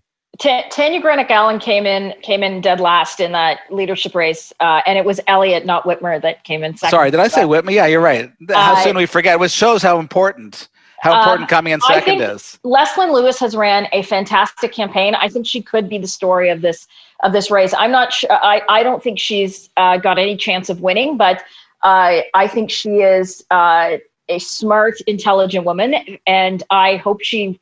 If she loses, she runs. And her campaign has been great. I've heard that basically they have surpassed fundraising targets that they had, and they're able to basically put more resources into her get out the vote campaigns, and campaigns are out door knocking and what have you. So I look forward to Sunday, seeing how she is doing, and whether it's a strong third or second that she comes in. I maintain that if a black woman runs strongly in the Conservative leadership race, that you have to reassess a little bit about your assumptions about that party, because I think people would assume that would not be a strong candidate internally in that party. Jenni, what's your mood as we end this leadership race? Like you started the race with your preferred candidate not running. Yeah. And you seemed, if I could just interpret our conversations, early on unenthusiastic about anybody. It's been a long, strange race because of COVID. How do you feel at the end of it as a Conservative? Do you feel... I'm just glad it's coming to an end. Right. Listen, I am more optimistic about our chances with any of the top three of the four candidates. Derek Sloan, I think, is a bit of a nut job, and I think I've said this prior to this race. If he had walked in my condo, I wouldn't have had a clue who he was. So I think that I'm looking forward to whoever wins. Being able to kind of get behind them. I think every conservative's thinking to get behind them, so we can truly take on the Liberals, because we have felt somewhat leaderless. Andrew is there in name only, and thankfully MPs like Pierre have been carrying the heavy lifting, and are going to continue to be senior caucus members regardless of who wins. So excited that it's this time next week we can actually be talking about who the new leader is. About who the new leader is, and you're going to give us a prediction? No, I said it. I don't give predictions. You didn't give an election prediction either. We've been through this. Listen, I think right now it looks like McKay. But that being said, I have no empirical data myself. I am taking the word of what the campaigns are telling me, which may not be true. But I think right now it looks like it's definitely McKay's to lose. He's seemingly going to have. He has the support in the Atlantic and Quebec ridings, and where they seem to be focused on is ridings like Papineau. So basically low membership ridings, 100 members in Papineau mean exactly the same as 1,200 members in Crowfoot. So if you're a campaign, you're focusing on the most bang for your buck, so to speak. Okay. I'm wearing my George Reid Saskatchewan Rough Rider jersey, number 34. Because I fear that the Saskatchewan Roughriders may never play another meaningful game of football.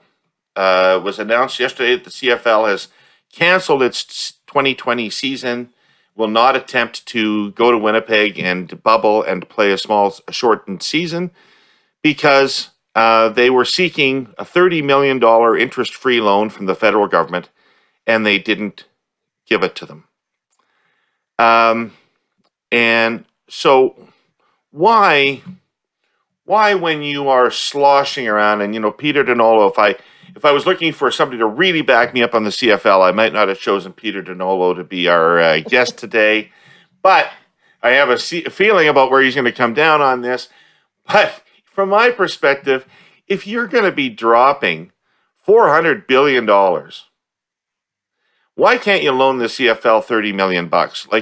I'm sure that when we go through the spending the government's done in this period, we're going to find $30 million worse spent than it would have been lending it to the CFL. Peter. Yeah, they could have got the Kielburgers to run it too. I mean, listen, I think, again, I was talking earlier about, we learn more from in politics as we do in life from our failures and our successes, or our mistakes. And I remember, and it's not an exact analogy, but I remember when the government, when the Chrétien government, when John Manley proposed help for the NHL, for the Ottawa Senators. And, that was one of the quickest retreats I've ever seen on the part of a government or a minister, because the outrage was so strong, so loud, and this notion that we're going to use public money to pay directly for athletes, professional athletes. Difference is, I know that we're not talking. CFL doesn't have the same kind of pay scale. As the average salary is $85K. Yeah, I know that. And the owners are philanthropists, not people in it to make a profit. I know, right? So I know that, but I got to think this was kind of in the back of the minds of the government. It's strange. You're right, from a government that's not used to saying no, to say no on this one. Although I guess they were concerned about a precedent of lending money to professional sports leagues, and I Yeah, I mean, I think it'll be interesting to see how it plays out. It's going to, listen, we know the CFL is particularly popular in Western Canada and in areas of the country in which the government's not as popular. And will this be another kind of slap in the face, perceived as another slap in the face on the part of Liberals to people in those parts of the country? Very possibly. Particularly good that it was going to be as you mentioned, David, an interest-free loan that they were asking. So yeah, I mean, I think the government. My guess is the government probably had echoes of that debacle, with the NHL. As we talked earlier, this government's very concerned about optics. Was worried about the optics of funding a professional sports league when people aren't being able to, or aren't meeting payroll, generally, or people are going bankrupt, and they probably decided no, it wasn't worth it. Jenny, this would have been a different decision with 40 members from the prairies, right? I'm not sure about that. I think that they probably, as Peter said, made the calculation that they don't want to fund professional sports. But as you said, I think we could probably go, if we wanted to go line by line and see what's been spent over the last 6 months and what organizations got it. I think a $30 million interest-free loan to essentially probably save the CFL. I don't think would be the worst thing that this government spent money on. I know that my dad and my sister are huge CFL fans. I grew up hearing about Russ Jackson quite a lot with the old Rough Riders, and so I just think there's a lot of history. There's a lot of history there, and I think that there's also a lot of economic spin-offs for the cities that, cities like, Regina, the only professional sports team, essentially in Saskatchewan. So I think the government could have made a different decision on this personally. Pretty big white elephant of a stadium sitting out there in Regina right now.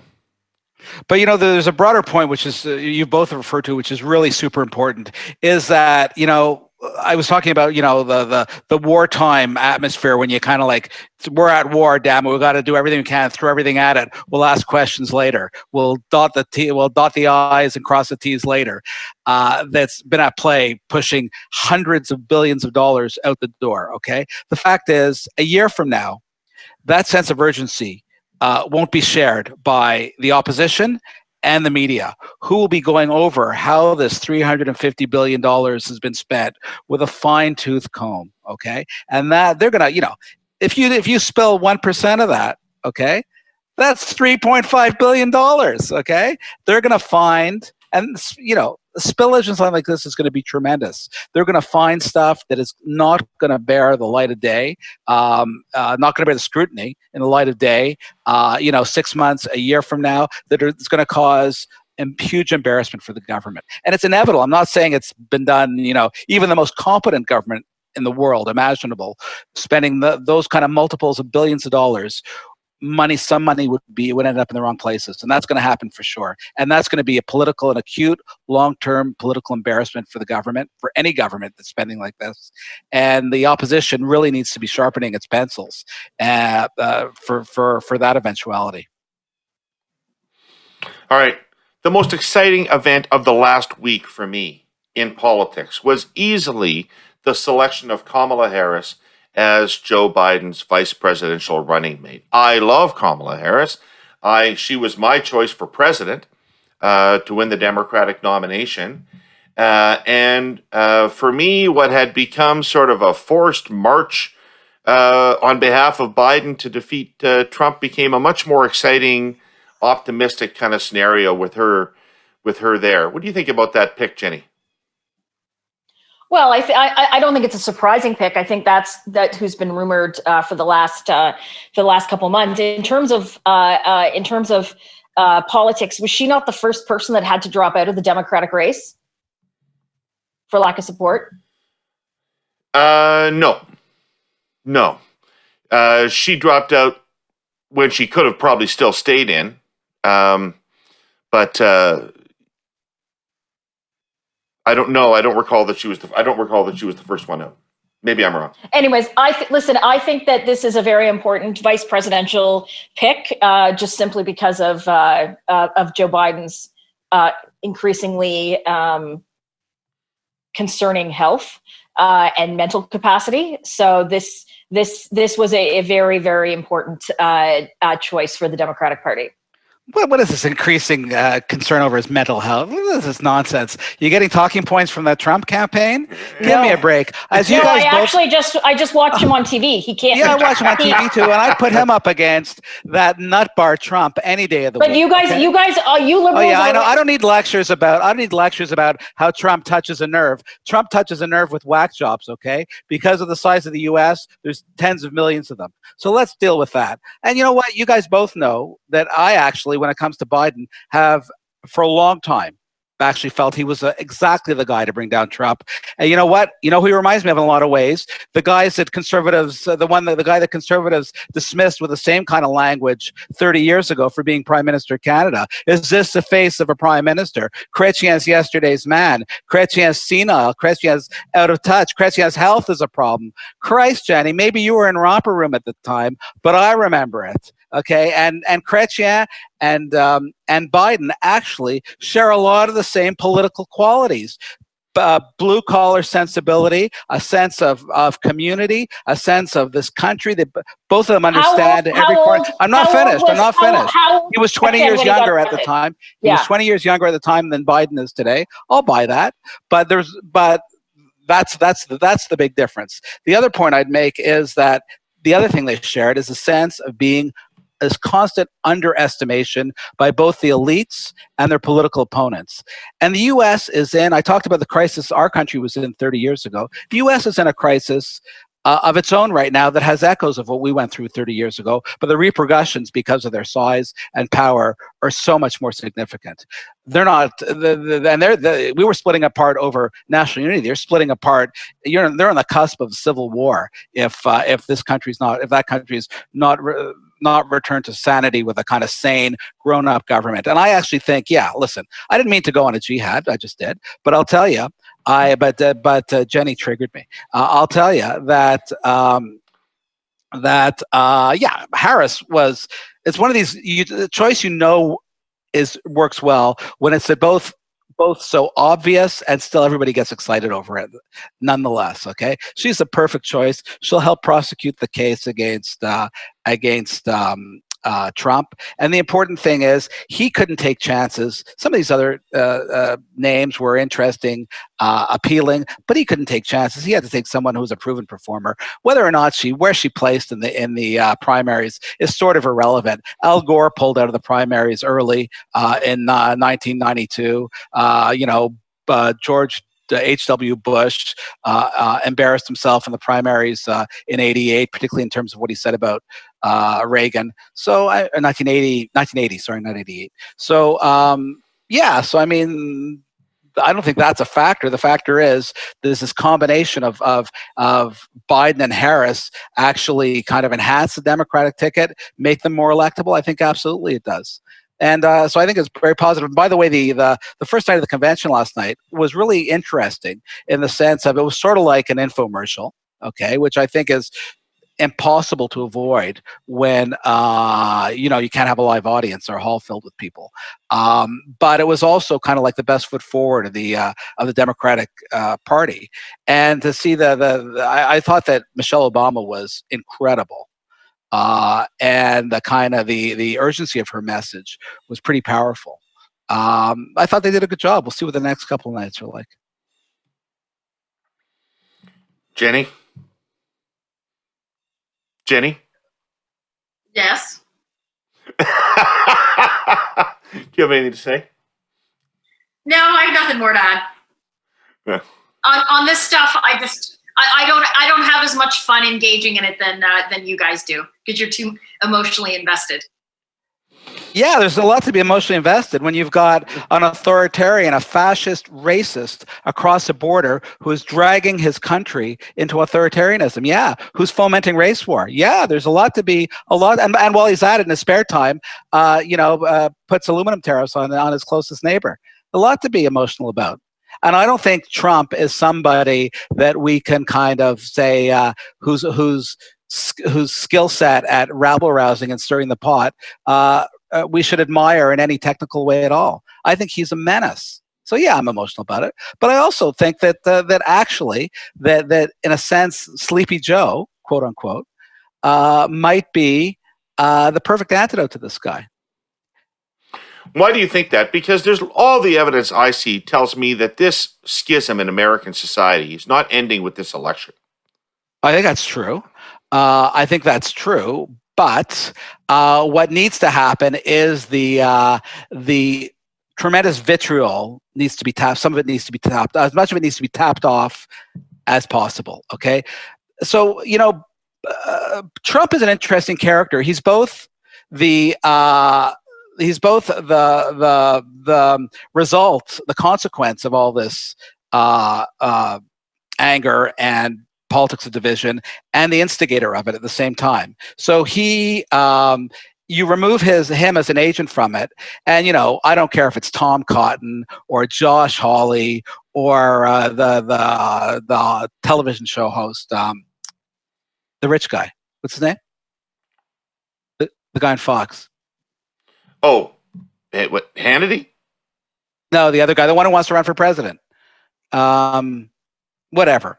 None of these guys have this particular appeal, which I won't deny.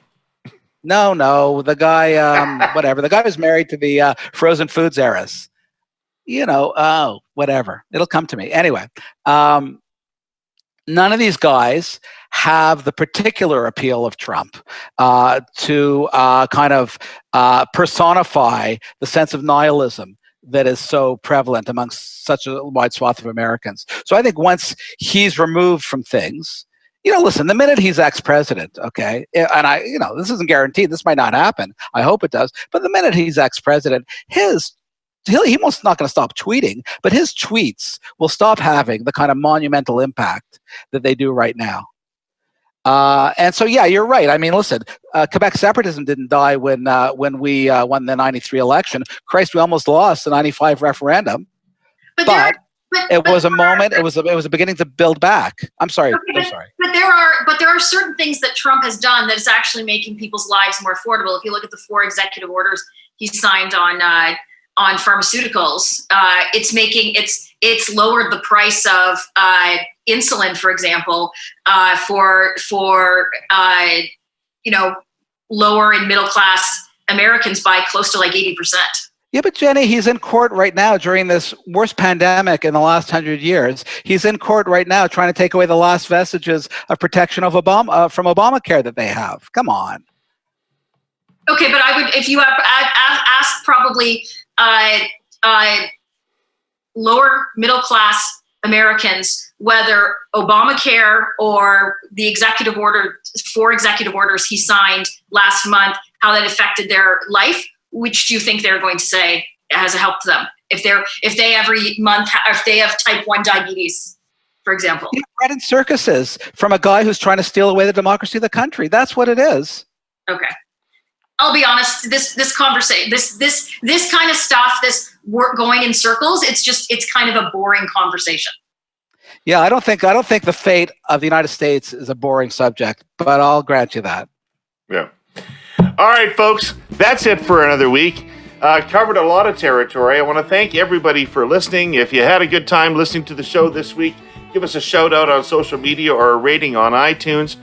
If you want to go to the website, airquotesmedia.com, and check out, we're going to have mailbag questions again this week, and you can actually ask mailbag questions there as well as on Twitter and Facebook. So thanks for tuning in. Chris Arnade was fascinating, and this panel was as lively and vigorous as I hoped it would be. See you next week.